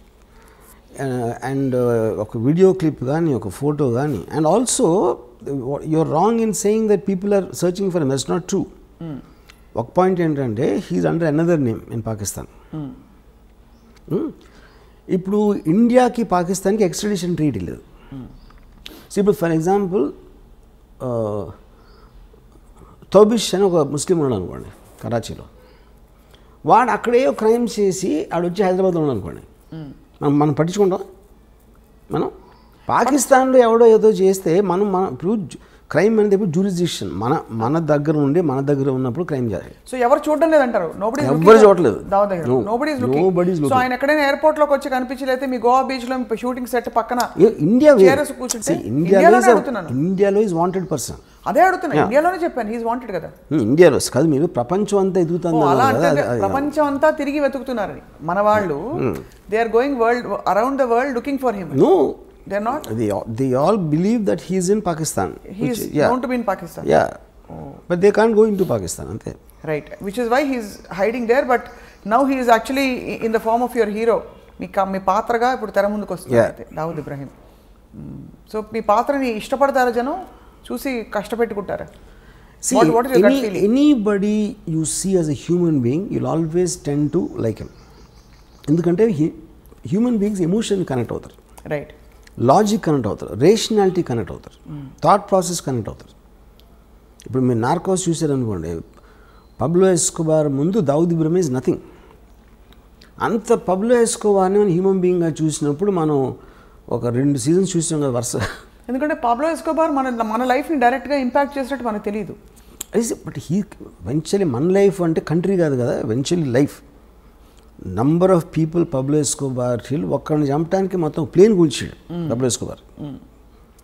అలాంటి మనిషి కూడా మీ దగ్గర నుంచి అతను రూమ్లో ఉన్నప్పుడు, అంటే సినిమా అనేది almost you are with him at that time. 100% you will get emotional with anybody like that. మీరు ఇచ్చిన అనేక ఇంటర్వ్యూస్లో వర్మ గారు మీరే చెప్పారు, మనిషి ఎప్పుడు నెక్స్ట్ ఏమిటి అని వెళ్తూ ఉండే ప్రయాణం మనిషిది.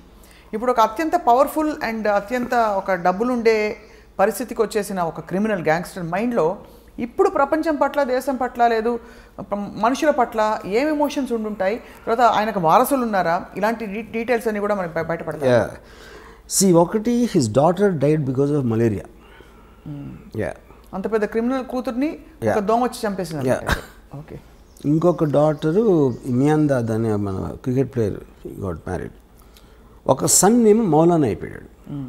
Is almost like equal Pujari లాగా. Pujari. But I think Dawood is a guy, I doubt he will have any familiar. నేను విన్నది ఏంటంటే ఇప్పుడు present life style, he sleeps the whole day and is awake the whole night partying and partying. Yeah, that's only thing it does I believe. He is not with Mandakini anymore. Mandakini ఎప్పుడూ తెలిసి, Mandakini, I think more than 20 years. Did they have kids together? Do we know of that? Mandakini has a son. Everybody suspects it's Dawood Ibrahim's son, but she doesn't tell that. ఎవరితో మాట్లాడదు. చాలా ఇంట్రెస్టింగ్గా ఉంటుంది. మీరు ఎంత research చేశారు? ఎందుకంటే వాస్తవాలు, యథార్థాలు, కల్పితాలు ఉన్నా ముందు 4 యథార్థాలు దొరికితే 10 కల్పితాలను జోడించవచ్చు. ఇక్కడ దొరకడమే కష్టం, అన్ని ఊహాగానాలే. ఈ మనిషిని ఎవరు చూడలేదు. ఇంకోటి అసలు ఇన్సైట్ కోసం ట్రై చేయరు. అసలు నాకు ఎంతసేపు పైన చూసేసి ఒక ఇప్పుడు బ్యాడ్ పర్సన్ గుడ్ పర్సన్ అని ఎక్కడ ఉండడు. బ్యాడ్ పర్సన్ అంటే ఎందుకు బ్యాడ్ అయ్యాడు తెలుసుకోకుండా బ్యాడ్ అంటాం అనేది ఇట్స్ వెరీ సూపర్ఫిషియల్ జడ్జ్మెంట్. కానీ ఎందుకు బ్యాడ్ అయినా కూడా దేశద్రోహంలో కానీ మనుషుల్ని చంపడంలో కానీ పాల్పడితే ఖచ్చితంగా అది ఫస్ట్ బ్యాడ్ అనేయాలి. తర్వాత మనం బ్యాడ్ ఎందుకు అయ్యాడని పిహెచ్డి చేసుకోవచ్చు. కానీ అన్నది that is what I'm saying. ఇప్పుడు క్రైమ్ అని లీగల్ సిస్టమ్ ఉన్నదే ఎందుకు, టోటల్ సొసైటీకి ఉన్న ఒక కంబైన్డ్ గుడ్ కోసం ఈ చేయకూడదు అని కొన్ని రూల్స్ పెట్టుకుంటాం. ఆ రూల్స్ని అధిగమించిన నుండి క్రిమినల్ అంటాం.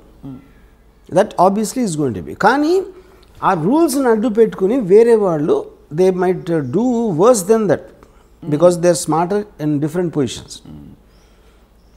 అలాంటిది అవతల వాళ్ళు ఫీల్ అయినప్పుడు వాళ్ళు రిబెల్ అవుతారు. రిబెల్స్ అంటే ఏంటి, బేసిక్గా were thumbing the nose against the system. So వాళ్ళకి ఒక్కొక్కసారి పవర్ ఉండొచ్చు, వాళ్ళు బయటపడిపోవచ్చు, లేకపోతే జైల్లో ఉండొచ్చు. రైట్. సో ఇప్పటికే దాదాపు పెద్ద పెద్ద క్రిమినల్స్ అందరూ కవర్ అయిపోయారు వర్మ గారు. మీ సిరీస్ ఆఫ్ క్రిమినల్స్లో ఇంకెవరైనా మిగిలిన్నారా దావుద్ తర్వాత? ఉన్నారు చాలామంది. వాళ్ళందరూ మీ సినిమాలు తీస్తారు అయితే? నన్ను ఒకళ్ళు అడిగారు, మీరు డైరెక్టర్ అవ్వకపోతే గ్యాంగ్స్టర్ అయి ఉండేవారా అని. మీరు డైరెక్టర్ అవ్వకపోతే క్రిమినల్ గ్యాంగ్స్టర్ అయ్యేవారా అని. నేను I'm like A naturalist studies wild animals. అందరూ మీకు జంతువులు, ఫారెస్ట్లో ఒక స్నేక్ ఉండొచ్చు, కోబ్రా ఉండొచ్చు, లేకపోతే టైగర్ ఉండొచ్చు, లయన్ ఉండొచ్చు. ఆ వైల్డ్ యానిమల్స్ స్టడీ చేయడం నాకు ఇష్టం. That doesn't mean I'm the wild animal. Okay. So ఇప్పుడు నాకు ఒక దాని మీద ఒకడిని చంపాడు అంటే ఆ యాక్ట్ కన్నా ఎక్కువ వాడు చంపే పరిస్థితి, చచ్చిపోయే పరిస్థితి ఎందుకు తెచ్చుకున్నాడు, వీడు చంపే పరిస్థితికి ఎందుకు వచ్చాడు అని స్టడీ చేయడం నాకు ఎక్కువ ఇష్టం. మీరు గతంలో అమ్మాయిల గురించి కూడా ఇలాగే అన్నారు. ఏమని? వైల్డ్ లైఫ్ న్యాచురలిస్ట్ మీరు. అమ్మాయిల గురించి అలా, అమ్మాయిలు అంటే I think that is art for me. అమ్మాయిలు అంటే ఆర్ట్ ఫిల్మ్, నాట్ ఇలాంటి సినిమా కాదు. రైట్. దావుద్ ఇబ్రహీం జంతువు అయింటే ఏమైండేవారు? ఏ జంతువు అయిండేవారు closest? I definitely won't equate him with these dangerous animals.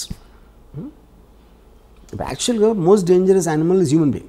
Andukane you can control all the animals. Actually, you know. I can't say fox also.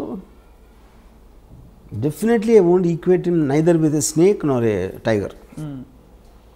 ఇప్పుడు ఒక పెద్ద బ్రహ్మ ప్రశ్న, snake or tiger you're saying, అంతేనా? అంటే స్నేక్కి మనం మామూలుగా పావురా అంటే ఏదో దాక్కుని మనకు కనిపించకుండా కాటేస్తుంది అన్న దాని మీద వచ్చి ఉంటుంది అనుకుంటున్నా. పాము అంటే మనకు తెలీదు ఎప్పుడు కాటేస్తుందో అని. టైగర్ అనేది ఆబ్వియస్ స్ట్రెంగ్త్ అది. కానీ తెలివితేటలు కూడా ఉన్నాయి కాబట్టి నక్క కూడా ఉండొచ్చు. అంటే నక్క పాయింట్ ఏంటంటే పరిగెడతా ఉంటుంది. తెలివిగా ఏం చేస్తుందో నాకు ఇంతవరకు తెలియదు. నక్క తెలివింది అంటారు కానీ అది ఏం తెలివి ఉపయోగించింది నాకు తెలియదు ఇంతవరకు. సో ఇది ఒక అన్ని కలగలిసిన ఒక విచిత్ర జంతువు, అంతేనా? ఇది మోర్ నియర్ టు దట్. అన్ని కలగలిసి, అన్ని క్వాలిటీస్ కలగలిసిన ఒక విచిత్ర యూనిక్ జంతువు. ఒక పెద్ద డౌట్, నక్కలాగా ఆలోచించి పాములాగా కాటేసి ఫస్ట్ కాటు పడగానే టైగర్ అయిపోతాడు. I think this is the correct thing. ఇచ్చాదారి సాంప్లాగా ఉండడానికి. డి కంపెనీ మోర్ డేంజరసా, ఆర్జీవీ కంపెనీ మోర్ డేంజరసా అని ప్రశ్న అడుగుతున్నారు, అందరూ అడుగుతున్నారు మీరు తీసే సినిమాల్ని బట్టి. ఇప్పుడు పాయింట్ ఏంటంటే సినిమాల్లో రొమాన్సైజ్ చేస్తారు అని చెప్తారు, లేకపోతే గ్లోరిఫై చేస్తారు క్రిమినల్స్ని. ఇప్పుడు ప్రతి కమర్షియల్ మెయిన్ స్ట్రీమ్ సినిమాలో కూడా పవన్ కళ్యాణ్ 20 మందిని కొట్టాడు, మహేష్ బాబు 50 మందిని కొట్టాడు, ఇంకోటి ప్రభాస్ 100 మందిని కొట్టాడు. అందరు చప్పట్లు కొడుతూ ఉంటారు, ఏలేస్తూ ఉంటారు. వాళ్ళు ఏం చేస్తున్నారు, చట్టాన్ని వాళ్ళ చేతులకు తీసుకుంటున్నారు, ఇర్రెస్పెక్టివ్ ఆఫ్ వాళ్ళు ఏ రోల్ వేసినా. But that is not to be taken seriously because it's a very comic book, fun, entertainment, action. Nobody takes that seriously. Realistic serious లాంటి, సత్యాలు లాంటి సినిమాలు ఏంటంటే ఎవ్వరు గన్ను తీసుకున్నా వాళ్ళందరూ కుక్క చోచి వచ్చారు ఫైనల్గా. అది గ్లోరిఫై చేయడం ఎట్లా అవుతుంది? అది how am I romanticising? They all look very అంటే మామూలు మనుషులాగా చూపెడుతున్నాను. You are connecting to them, not getting inspired by them. Okay, so this is a connection, not an inspiration. Clearly you are connecting to all these people, all your gangsters. You understand, అంటే మీరు you will understand. ఇప్పుడు ఇందాక నేను concentration example అది చెప్పాను. Right. అలాంటి పరిస్థితుల్లో మీరు గార్డ్గా ఉన్నా మీరు ఏం చేస్తారు? అది point. Do you expect any resistance or political flurries on this film? I don't think so, because see, we make film on all lots of criminals. See, మీరు బుక్కులు రాస్తున్నారు, లేకపోతే డాక్యుమెంటరీస్ చేస్తున్నారు, ఎవరు సినిమా తీస్తున్నారు, ఏం డిఫరెన్స్? రైట్. సో మొత్తం మీద హిందీ భాషలో విడుదలవుతున్న సినిమా, ఆ తర్వాత వెబ్ సిరీస్ కూడా అనేక భాగాలలో దావుద్ ఇబ్రహీం కార్యకలాపాలపై వర్మ గారు రీసెర్చ్ చేసి మరి రూపొందిస్తున్నారు. Will the same star cast continue, Varma గారు, or most of them will continue? Tell us a little bit about your casting. అంటే ఈ క్యారెక్టర్స్కి వెతకడానికి మీరు ఆడిషన్ చేశారా? ఆబ్వియస్లీ అంటే నాకు Dawood Ibrahim character I wanted, అంటే అతను హీరోలాగా ఉండకూడదు, ఏదో మసిల్స్ సిక్స్ ప్యాక్ వచ్చి ఉండకూడదు. I wanted a very mild looking person who slowly starts growing in the period of time. అతని మైండ్ సెట్ కానీ ఇప్పుడు అన్నచాటు తమ్ముడులాగా ఉంటాడు most of the time, you know. అప్పుడు ఇది ఆల్మోస్ట్ ఈ యొక్క కాస్టింగ్కి నేను నియర్లీ 35 to 40 పీపుల్ని ఆడిషన్ చేశాను. అండ్ తన brother character is very important సినిమాలో. సో ఆ బ్రదర్కి నాకు తనే పంపాడు, అశ్వత్, దావుద్ ఇబ్రహీం రోల్ ఇస్తున్నాడు. So look for this actor అంటే భలే ఉన్నాడు. ఎవరు ఎత్తునంటే నా తమ్ముడు ఉన్నాడు. In real life also they're brothers. Yeah. But ఈ ఎమర్జెన్స్ సినిమాలో మరి ప్రేమాయణాలు అవి ఉండవు, అయితే ఉండొచ్చు. ఉన్నాయి కానీ very limited time. What is the focus? అంటే ultimately D company the movie that is going to release, దాని ద్వారా ఏం చెప్పదలుచుకున్నారు మీరు to the world? What is the one story your narrating? I think ఇప్పుడు ఫిల్మ్ అనేది ప్రైమర్లీ, ఇప్పుడు నేను శివ తీసినప్పుడు ఏం చెప్పదలుచుకోవాలా, సత్య తీసినప్పుడు ఏం చెప్పదలుచుకోవాలి, ఏ సినిమా అయినా, it is something, storytelling is to create an interesting feel to the listener. ఇదే cinema it might be, it's a completely fictional. ఇప్పుడు గాడ్ ఫాదర్ ఉంది, Godfather is based on Al Capone. Right. Al Capone ఎవరైతే నాకు తెలియదు, God father చూసినప్పుడు ఆ సినిమాగానే చూసాం. అమెరికాలో తెలుసు అల్ కపోన్ ఎవరు, you know. So this film might be seen by generation who never heard of Dawood Ibrahim. So they look at it like a story. So ఇప్పుడు మీరు స్టార్ట్ అయినప్పటి నుంచి మీకు ఒక క్యారెక్టర్స్తో జర్నీ చేస్తున్నారు. Whatever you feel will feel, అంతే. రైట్. సో వెయిట్ చేస్తున్నాం Varma garu. Let's watch how D company is going to, I won't say entertain, more like enlighten viewers about, అంటే ఇలాంటి ఒక మాఫియా, ఒక గ్యాంగ్స్టర్, ఒక అండర్ వరల్డ్ ఉండిందని చెప్పి. ఇప్పుడు కూడా అండర్ వరల్డ్ జాడలు ఎక్కడైనా కనిపిస్తాయి Varma garu? We don't know. ఇప్పుడు అండర్ వరల్డ్ ఏంటంటే there are things, underworld dormant ఉంటుంది, లేకపోతే ఆపరేషన్. డార్మెంట్ అంటే మీరు ఏం చేయకపోతే డార్మెంట్, అది అప్పుడు లేదని చెప్పినాం, ఉంది. ఇప్పుడు ఫర్ ఎగ్జాంపుల్ 97, 2005లో కోట్లు అడిగారు, 5 కోట్లు 4 కోట్లు ఎక్స్ట్రాక్షన్. ఇప్పుడు 10 లక్షలు 20 లక్షలు అడుగుతారు. సో 10 లక్షలు 20 లక్షలు అడిగినప్పుడు ఏదో సెటిల్ చేసి ఒక 5-10 ఇచ్చేస్తారు. ఎందుకంటే 5-10 కోసం మళ్ళీ మనం పోలీస్ కంప్లైంట్ ఇచ్చి ఇది అది చేయాలి, ఆ తలనొప్పులు ఎందుకు రాని, అప్పుడు ఆ విషయాలు బయటికి రావు. ఆ బయటికి రానప్పుడు మనకు అండర్ వరల్డ్ లేదనిపిస్తుంది. అదొక పాయింట్. రెండోది, ఎప్పుడైతే మీకు సొసైటీ అడ్వాన్స్మెంట్ పెరిగిన కొద్దీ ఆటోమేటిక్గా ఆర్గనైజ్ క్రిమినల్ సిండికేట్స్ పనిచేయవు. ఇప్పుడు 1920sలో ప్రొహిబిషన్ టైంలో వచ్చింది అమెరికాలో మాఫియా. ఆల్మోస్ట్ 1970కి అయిపోయింది. 1970 నుంచి అమెరికాలో మాఫియా అనేది లేదు అసలు. సేమ్ థింగ్ ఇండియాలో 90s తర్వాత ఇంతవరకు కొత్త గ్యాంగ్స్టర్ అనేవాడు రాలేదు. ఆవిడ 1995 ముందు వరకు వచ్చారు, కానీ 95 తర్వాత లాస్ట్ 20 yearsలో you not seen. But what is the reason? Police వ్యవస్థ ఇంకొంచెం పటిష్టమైన. yes, of course, 100%.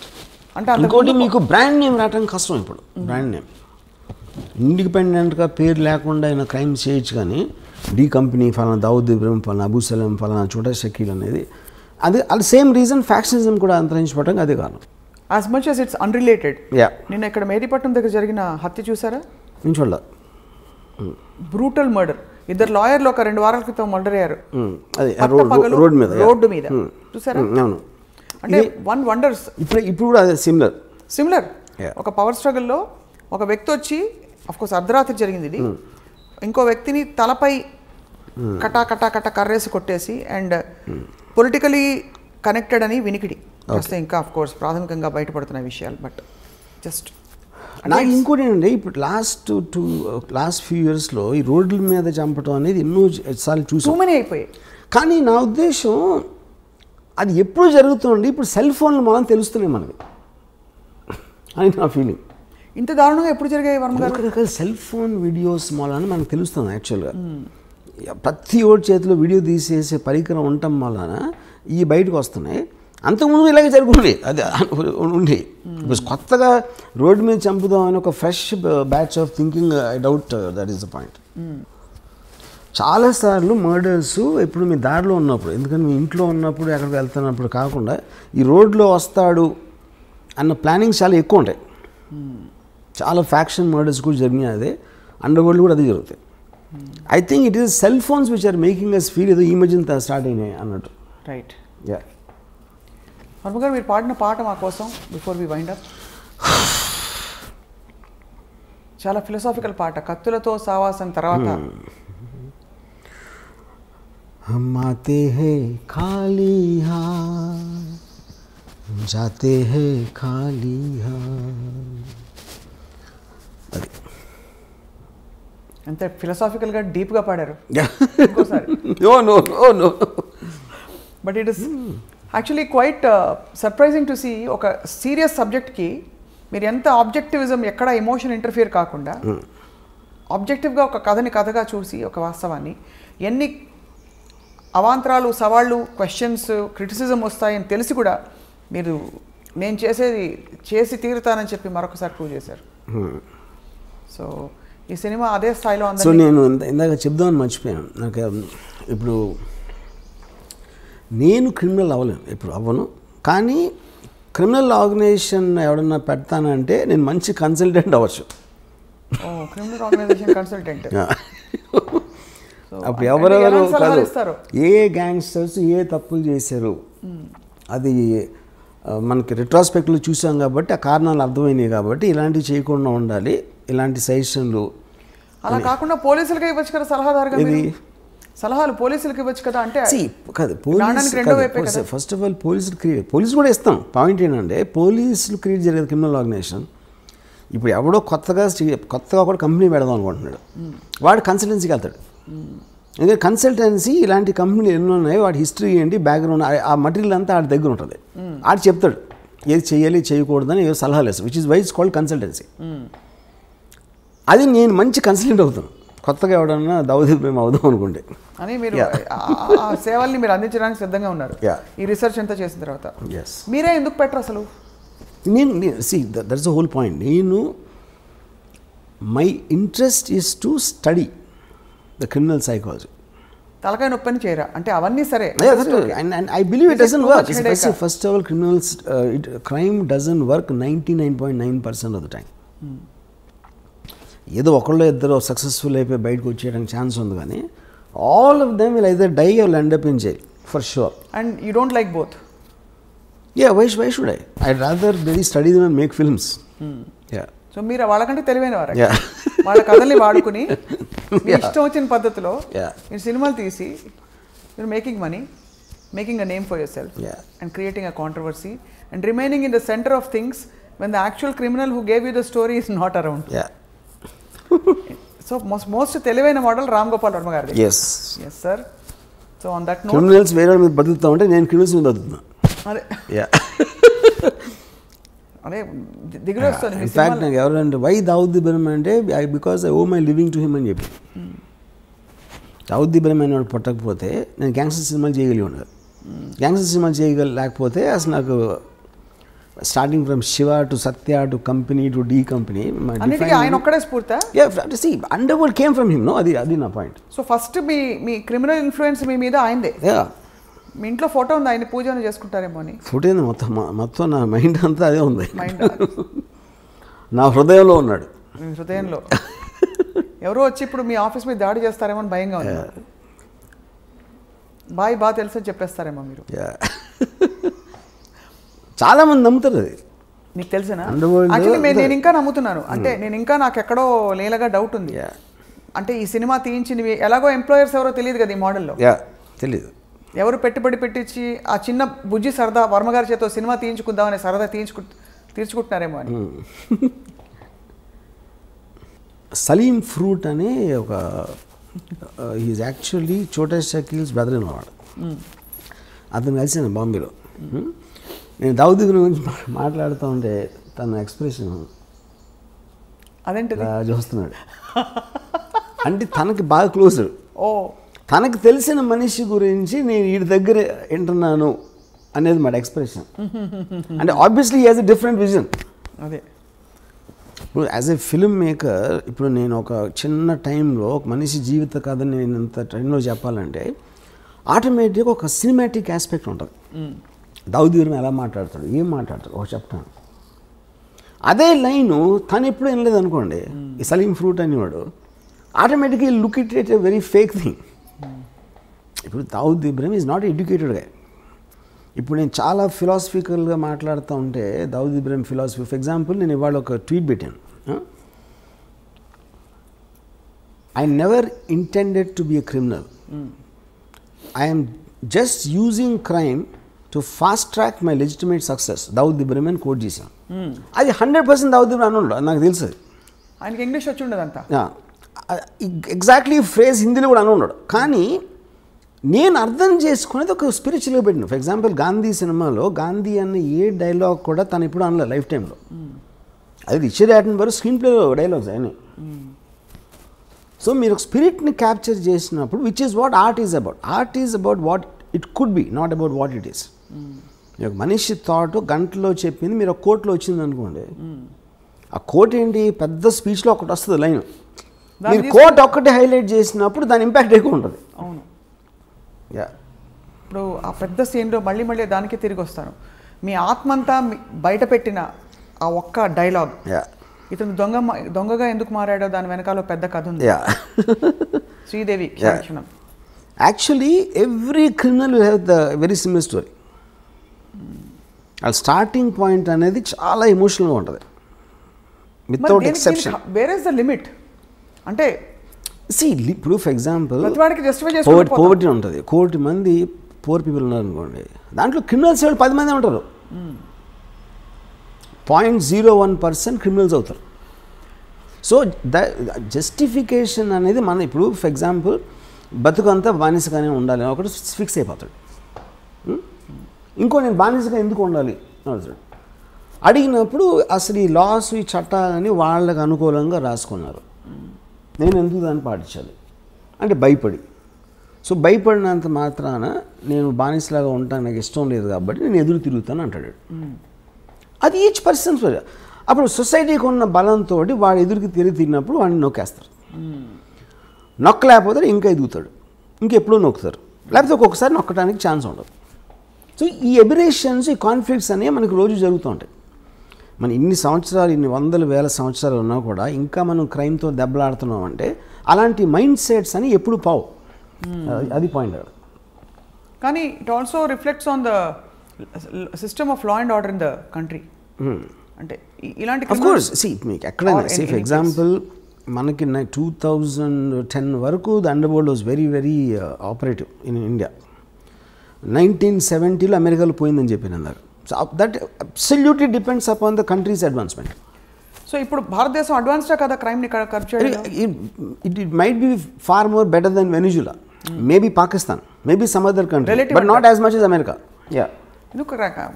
But actually objectively what do you think of how we have curbed crime? See, every country is advancing rapidly. కేవలం మనకి ఇప్పుడు social media మూలాన, ఈ cell phone videos మూలాన మనకు ఒక ఇది వస్తుంది, ఈ ఫీలింగ్ వస్తుంది, ఓ తెగ జరిగిపోతున్నాయి అసలు మర్డర్స్ అని. కానీ మీరు సెన్సస్ స్టాటిస్టిక్స్ తీసుకుంటే I'm sure it won't be the case. ఇప్పుడు అనంతపూర్లో 20 years బ్యాక్ కడప అనంతపూర్ డిస్ట్రిక్ట్లో number of murders I'm sure 10% కూడా ఉండవు ఇప్పుడు. కానీ ఎక్కువగా హైలైట్ అవుతాయి అంతే, because of the media. So Dawood Ibrahim గ్యాంగ్స్టర్ని ఇండియా వెతుకుతున్నప్పుడు ఇండియాలో పట్టుబడి ఆయన జైలుకి వెళ్తే మీరు సంతోషించారా? మీకు ఏ ఫీలింగ్స్ ఉండవా? ఏ ఫీలింగ్స్ ఉండవు. ఎందుకుండవు? Because I am like I said, I am a studier of the underworld. I don't have an emotional connection with them. But you are also a citizen of the country, sir. Yeah. So you don't have any emotions for a man being caught? Yeah, because like I said, ఇందాక చెప్పాను కదా, ఒక మనిషి ఇంకొకరిని చంపే పరిస్థితి వీడికి ఎందుకు వచ్చింది, చచ్చిపోయేంత పరిస్థితి వాడికి ఎందుకు వచ్చింది, ఈ ఒక్కదాని మీద నాకు ఇంట్రెస్ట్ ఉంటుంది. Because I don't want to be judgmental on things which I did not experience myself. Are you judgmental about things you at least you experienced? My experience అంటే మీ లైఫ్లో మీకు ఎప్పుడైనా భయాలు, ఏ మనిషి అయినా వాడు అది చేసినప్పుడు వాడికి ఒక కన్విక్షన్తో చేస్తాడు, యూనో. సో అలాంటప్పుడు నేను చేసినప్పుడు నేను క్రైమ్ అనుకున్నది. ఏ మనిషి కూడా క్రైమ్ చేస్తానని అనుకుని చేయడు. బికాజ్ వాడి మైండ్లో ఏదో ఆడికి ఒక కన్విక్షన్ ఉంటుంది. ఇందాక నేను చెప్పినట్టు. So are you telling me Dawood ఇబ్రహీంకి ఇవన్నీ చేయించినప్పుడు నేను తప్పు చేస్తున్నది చట్ట విరుద్ధం అని తెలీదా? చట్ట విరుద్ధం వేరు. చట్ట విరుద్ధం అనేది వాళ్ళు ఎలా చూస్తారంటే, పోలీసులు మాకన్నా కరప్టు, పాలిటీషియన్స్ మాకన్నా కరప్టు, వాళ్ళు సిస్టమ్ని అడ్వాంటేజ్ తీసుకున్నప్పుడు నా చేతనతో నేను తీసుకుంటున్నాను అని ఆలోచిస్తారండి. See, they believe 90% of the people are idiots. పవర్ పొజిషన్స్లో ఉన్న అందరికీ కామన్ థాట్ అది. పోలీసులు అదే అనుకుంటారు, పొలిటీషియన్స్ అదే అనుకుంటారు, అండర్వరల్డ్ కూడా అదే అనుకుంటారు. సో ఎవరికొన్న సిచ్యువేషన్లో ఎవరికొన్న పవర్లు మేము ఎలా తీసుకోవాలి, ఎలా బయటపడాలి అని ఒక్కటే ఆలోచిస్తారు. కానీ they will never think about themselves consciously doing something wrong. So you feel that Dawood Ibrahim never ever feels he has done something wrong? No. అంటే despite the fact that the whole country is looking for him. See, whole country is a very media. Whole country అంటే అది చెప్తాను. See, అది సంబంధం లేని వాళ్ళు ఆలోచిస్తాను, వాళ్ళు ఆలోచిస్తారు. ఇప్పుడు మన ఇద్దరం ఉన్నాం, మనకి ఏంటి అండర్ వరల్డ్ ఏం కనెక్షను? ఇప్పుడు ఈ కెమెరామెన్కి ఏం connection? Then he never touched any part of our life. Okay, so they don't care about us. వాళ్ళు డైరెక్ట్గా ఇన్వాల్వ్ అయిన వాళ్ళు, అది పోలీస్ ఆఫీసర్లా, ఏదో బిజినెస్ మ్యానా, వీళ్ళ దాని మీద వాళ్ళ మనలాగే మీరు ఇంటికి వెళ్ళినప్పుడు మీ ఫ్యామిలీ, మీకు ఉన్న ఇమీడియట్ కలీగ్స్, వాళ్ళు తప్పిస్తే మిగతా ప్రపంచం, మిగతా హైదరాబాద్ సిటీకి మనకేం కనెక్షన్ అసలు? నిజంగా అంత డిటాచ్డ్గా, డిస్కనెక్టెడ్గా ఉంటారు. అందరూ ఉంటారు, వాళ్ళే కాదు. మనిషి అన్నవాడు ఎప్పుడు వాడి పరిధిలోంచి బయటికి వెళ్ళి వాళ్ళు ఏమనుకోండి, వాళ్ళ పరిధిలో ఉన్న వాళ్ళ గురించి ఆలోచిస్తాడు మ్యాక్సిమం, అది అప్పర్ లిమిట్. సో ఈ బిఫోర్ అంటే వైండ్ అప్ చేసే నేను ఒక చిన్న ఎగ్జాంపుల్ చెప్తాను. చెప్పండి. చోటా రాజన్ ఒక మనిషి, సౌత్య అని అతను బాగా అంటే ప్రాటజీ అన్నమాట, ఆల్మోస్ట్ తమ్ముడిలాగా చూసుకుని ఒక పర్టిక్యులర్ స్టేజ్లో దావుద్ ఇబ్రహీంకి చోటా రాజన్కి గొడవ వచ్చినప్పుడు ఈ సౌత్య అనేవాడు రాజన్తో కలిసి చోటా రాజన్ని చంపడానికి ప్లాన్ చేసి, ఆ ప్లాన్ ఏమో వర్కౌట్ అవ్వలేదు. చోటా రాజన్ పారిపోయిన తర్వాత ఇదంతా దుబాయ్లో జరిగింది. దుబాయ్లో చోటా రాజన్ కోపంతో వాడు నేను తీసుకొచ్చి ఆయన అంత పొజిషన్ చేస్తే నన్ను చంపడానికి ట్రై చేసి దావుద్ భాయ్తో చేతులు కలుపుతాడు, ఆయన చంపి తీరాలని. పక్కన వాళ్ళందరూ ఇంపాసిబుల్, అటు దుబాయ్లో ఉన్నాడు, మీరు దుబాయ్లో అనే మర్డర్ అనేది ఎప్పుడు జరగలేదు. అంటే వీడు ఏం చేశాడంటే, ఒక బాంబే నుంచి 4 తెప్పించి హిట్మెన్, దుబాయ్లో చేయలేదు ఎప్పుడు, కానీ ఎప్పుడు చేయనంత మాత్రాన ఫస్ట్ టైం దేనికన్నా ఫస్ట్ టైం ఉంటుంది. దావుద్ భాయ్ పవర్ ఉంటే నాకు ఉన్నాయి కాంటాక్ట్స్ దుబాయ్లో. నేను మొత్తం అన్ని అరేంజ్ చేస్తాను. మీరు వెళ్ళి హాలిడే లాగా వెళ్ళండి దుబాయ్, అక్కడ నా వాళ్ళు వచ్చి సౌత్యాన్ని ఎలా చంపాలో వాళ్ళు ఎక్స్ప్లెయిన్ చేస్తారు. మీరు కన్విన్స్ అయితే చేయండి, చంపేసి మీరు తప్పించుకోగలుగుతామని కన్విన్స్ అయితే చేయండి, నేను చూసిన ప్లాన్ తర్వాత. లేదా మీరు హాలిడే ఎంజాయ్ చేసుకుని వెళ్ళిపోండి. ఇప్పుడు ఇంత డబ్బులు ఇస్తున్నా ఆల్రెడీ, మీరు సక్సెస్ఫుల్ అయ్యారంటే దీనికి 10 ఇస్తాను. ఒకవేళ అక్కడికి వెళ్ళి మీరు కన్విన్స్ అవ్వకపోతే మీరు తప్పించుకోగలుగుతానని, అప్పుడు మీరు హాలిడే ఎంజాయ్ చేసి వెళ్ళిపోండి, మళ్ళీ బాంబే వెళ్ళిపోండి. వీళ్ళు సరే వెళ్ళారు, దుబాయ్ లేదు. అక్కడ చోటరాజన్ మనుషులు వచ్చి వాళ్ళకి 5 స్టార్ హోటల్ పెట్టి అంతా చేసి, అక్కడి నుంచి ఒక సాయంత్రం ఏదో జిమ్, ఒక మాల్ ఉంది, మాల్లో బయట ఒక జిమ్ ఉంది. సౌత్య రోజు అక్కడికి వస్తాడు. వీళ్ళు కార్లో కూర్చొని చూశారు, అక్కడ లోపలికి వెళ్ళాడు. ఈ రాజన్ మనిషి తీసుకొచ్చి ఇక్కడి నుంచి మీరు ఈ కొంచెం ఇలా వెళ్ళి లెఫ్ట్కి తిరిగితే ఒక రోడ్డు ఉంది, ఆ రోడ్డు ఇంకో 100 మీటర్స్ చివరికి వెళ్ళి రైట్కి తిరిగితే ఇక్కడ వ్యాన్ ఉంది, ఒక రెడ్ వ్యాన్ ఉంది. మీరు రేపు సాయంత్రం ఇక్కడ వెయిట్ చేసి సౌత్య రాగానే ఆయన షూట్ చేసి చంపేసి పరిగెత్తి లెఫ్ట్కి తిరిగి రైట్కి తిరిగి వ్యాన్లో కూర్చుంటారు. ఈ వ్యాను డైరెక్ట్గా పోర్టుకి తీసుకెళ్తుంది. పోర్టు దగ్గర కస్టమ్స్ వాళ్ళు అందరినీ ఆల్రెడీ సెట్ చేశాడు రాజన్ భాయ్. వాళ్ళు మిమ్మల్ని బోట్లో ఎక్కిస్తారు. ఆ యాట ఇండియాకి వచ్చేస్తుంది అని డీటెయిల్స్ అన్నీ చెప్పి ఆ రోజు రాత్రి ఆ కస్టమ్స్ వాళ్ళు వచ్చారు కలవడానికి. వచ్చి వాళ్ళందరూ డ్రింక్స్ తాగి ఆ కస్టమ్స్ ఆఫీసర్ ఏం చెప్పాడంటే ఈ బ్లూ గేట్ ఒకటి ఉంది మీ పోర్టులోకి వచ్చిన తర్వాత, ఆ బ్లూ గేట్ దగ్గర నేను ఉంటాను, నేను ఫ్రంట్ సీట్లో ఎక్కుతాను, యూనిఫామ్లో నేను ఫ్రంట్ సీట్లో ఎక్కగానే ఎవడు నా వ్యాన్ ఆపడం, నేను డైరెక్ట్గా తీసుకెళ్ళి మిమ్మల్ని యాట ఎక్కేస్తాను అని చెప్పాడు. ఈ మొత్తం ఎలాబరేట్ డీటెయిల్ అన్నీ స్టడీ చేసి ఫైనల్గా కన్విన్స్ అయ్యాడు. కన్విన్స్ అయ్యి ఓకేనా. నెక్స్ట్ డే సాయంత్రం వచ్చాడు సౌత్య, కిందకి దిగి టపా షూట్ చేశారు. షూట్ చేసి పరిగెత్తారు, లెఫ్ట్ టర్న్ తిరిగారు, రైట్ టర్న్ తిరిగితే వ్యాన్ లేదు అక్కడ. వ్యాన్ లేదు, ఇవాళ ఇటు హెల్టర్ స్కెల్టర్ అయిపోతే ఈ లోపల దుబాయ్ పోలీసులు వచ్చి పడుకున్నారు. ఇంట్రాగేషన్లో రాజన్ మనుషులు అని చెప్పారు. అది రాజన్ కావాల్సింది. Rajan never wanted them to be escaping. ఈ కస్టమ్స్ వాళ్ళు ఎవరంటే వాళ్ళు యాక్టర్లు, వాళ్ళు కస్టమ్స్ ఆఫీసర్లు కాదు. వాళ్ళు వచ్చి కస్టమ్ ఆఫీసర్ లాగా చేసి వీళ్ళకి నమ్మకం కలిగించడానికి అలా మాట్లాడి ఈ ఫోటోలు అన్నీ చూపించారు. My goodness. ఓకే, ఇప్పుడు ఎందుకు చేశాడు చోటరాజన్ ఇది? నన్ను మీరు చంపడానికి ట్రై చేసిన నా పొజిషన్లోకి వచ్చినోని దుబాయ్లో మీకు సెంటర్లో చంపానని అని డి కంపెనీకి మెసేజ్ పంపడానికి చేశాడు. అసలు మీరు ఓకే చెప్పేదండి. ఇది అయిపోయింది కదా. నెక్స్ట్ చోటరాజను వీళ్ళ ఫ్యామిలీస్కి ఫోన్ చేసి ఈ నలుగురు గురిశిక్ష చేశారు దుబాయ్లో ఫస్ట్ మర్డర్ జరిగింది ఇదే దుబాయ్లో మొత్తం హిస్టరీలో. వీళ్ళ ఫ్యామిలీస్కి ఫోన్ చేసి నేను వాళ్ళకి అబద్ధం చెప్పిన మాట నిజం, ఎందుకంటే నాకు ఒక ప్రెస్టీజ్ క్వశ్చన్ వచ్చింది, నేను చేయాల్సిన అవసరం ఉంది, ఇలాంటి బిజినెస్లో ఎవరో ఒకరిని బలి ఇవ్వకపోతే మనం అనుకునే జరగవు. ఇప్పుడు వాళ్ళు మీకోసం మీ పిల్లలకి మీ ఫ్యామిలీస్కి ఎంత మీకు డబ్బు అవసరం అవుతుందో వాళ్ళు సంపాదించి దానికి 2 ఎంతలు నేను ఒక్క షాట్లో ఇస్తాను మీ నలుగురికి అని చెప్పి వాళ్ళు డబ్బు పంపించాడు. సో ఇప్పుడు ఇదంతా చూస్తే అసలు అది మీ జడ్జ్మెంట్ ఫ్యాక్టర్ ఏముంటుంది కదా చెప్పండి నాకు. అంటే డబ్బు పంపించడానికి మంచివాడు అయిపోతాడంటారా? మంచోడు అది మీరు చెప్పాలి. కనీసం ఎంత ఎమోషన్స్ వెనకాల ఉంటాయని ఎవరైనా ఊహిస్తాడు అసలు. అది నేను చెప్పేది. అది జస్టిఫికేషన్ కాదా నేను చెప్పట్లా. First of all their hit men ఎవరైతే వచ్చారో, డబ్బులు తీసుకుని చంపడానికి వచ్చే ఇలాంటి మనుషులు ఒక రకం, వాళ్ళకి ఫ్యామిలీస్ ఉండటం కూడా నిజమే, వాళ్ళకి పిల్లలు ఉండటం కూడా నిజమే, వాళ్ళు క్రైమ్లో లేరు, కానీ వాళ్ళ జీవనాలు వీళ్ళ మీద ఆధారపడి ఉన్నాయి. సో వీళ్ళకి అబద్ధం చెప్పి మోసం చేసి తన పని అవగొట్టుకుని వాళ్ళు దుబాయ్ జైల్లో ఉరిశిక్ష చేయించాడు. ఇది లేకపోతే చోటరాజన్ దగ్గర ఇంకోటి ఏముంటుంది చెప్పండి నాకు. మీకు ఉన్న ఆప్షన్స్, మీకు ఒక ఆబ్జెక్టివ్ ఉంది, ఆ ఆబ్జెక్టివ్లో మీకున్న బెస్ట్ ఆప్షన్ మీరు ఎత్తుక్కుంటారు, దాంట్లో ఎవరో ఒకళ్ళు హర్ట్ అవుతారు, ఎవరో ఒకళ్ళు బలైపోతారు, which is called collateral damage. ఇప్పుడు హిట్లరు సెకండ్ వరల్డ్ వార్లో లండన్ మీద బాంబు చేశాడు. ఎందుకు చేశాడు? యూకే బ్రిటిష్ ట్రూప్స్ స్టార్ట్ అయినాయి. ఆ బ్రిటిష్ ట్రూప్స్ మూవ్మెంట్ స్లో చేసేయాలి, బార్డర్కి తొందరగా రాకుండా. అందుకని లండన్ మీద బాంబు చేసి జనాలు భయపడి అందరూ బయటకు వచ్చేసి రోడ్లు అన్ని బ్లాక్ చేసేస్తారని ఉద్దేశం అన్నమాట. ఇది వార్ స్ట్రాటజీ అంతే. దానికోసం మీరు ఇన్నోసెంట్ ప్రజల్ని చంపేస్తారని అదే పాయింట్ అక్కడ. ఇన్నోసెంట్ ప్రజలు అనేవాళ్ళు ఎప్పుడూ బలిపశువులు ఉంటారు, ఏ వార్లో అయినా ఎక్కడైనా సరే.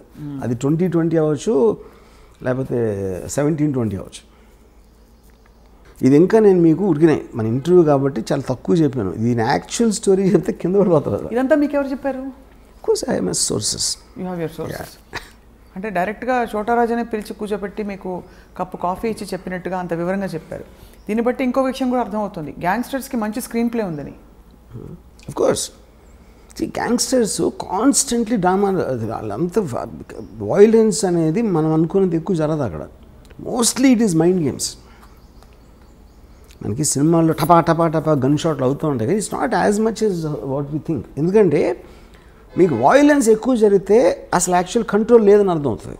నిజంగా మీరు భయపడితే అండర్ వరల్డ్కి ఎవడ అసలు దాని నుంచి వాడికి దానికి ఎగెన్స్ట్కి వెళ్ళటానికి భయపడతారు. ఎగెన్స్ట్కి వెళ్ళటానికి లేనప్పుడు మీకు వాయిలెన్స్ ఉండదు అసలు.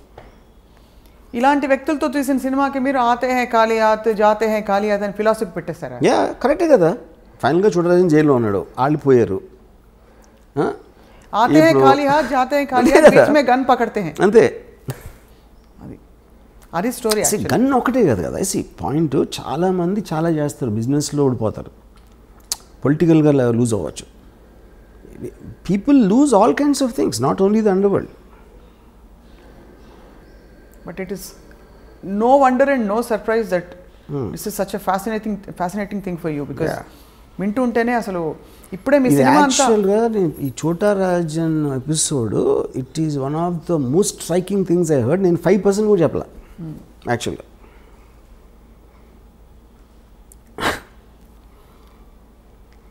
ఆతే హై ఖాళీ హాత్ ఎస్ జాతే హై ఖాళీ హాత్ దట్ ఎవ్రీబడి. అది ధీరుభాయ్ అమ్మాయిని కూడా అంతే కదా, మహాత్మా గాంధీ కూడా. కానీ ఆ ఫిలాసఫీ ఆయనకు ఉందా దావుద్కి? Of course. అండర్ వరల్డ్కి వచ్చి under world most of the time they prepare to die any time. అవునా? అండ్ మెయిన్గా కంటిన్యూ చేసేదానికి reason not because of power or fame, because they will make enemies in the course of that. So they ఆ enemies నుంచి protect చేసుకోవడానికి they have to continue. That will be the main reason. స్రవంతిలోకి వచ్చే అవకాశాలు ఉండవు, జనజీవన స్రవంతి ఉండదు. ఎందుకంటే మీరు శత్రువులు వచ్చినప్పుడు వాడు మీరంటే భయపడాలంటే మీ పవర్ కంటిన్యూ అవ్వాలి. సో ఆ లెక్కన మరి దావూద్ కంటిన్యూ అవుతున్నట్టే ఇప్పుడు. అంటే because is in another, why choose Dubai is because of that. Dubai is actually the most crime free zone in the world. కానీ అక్కడే చోటా రాజన్ అంత ఇంత పెద్ద సౌత్యా అనేవాడిని ఫస్ట్ టైం దుబాయ్లో మర్డర్ జరిగింది సౌత్యా ఫస్ట్. దాని తర్వాత 2 yearsకి శరత్ శెట్టి అని ఇంకోడు దావుద్ అకంప్లీస్, అతను కూడా చంపారు. సో మొత్తానికి వర్మ గారు, doctor Ram Gopal Varma, PhD in under world. అది ఒక థీసిస్ ఎవరైనా గౌరవ డాక్టరేట్ ఇచ్చేస్తారేమో నాకు భయంగా ఉంది. తీసుకుంటారా ఇస్తే? Yeah definitely.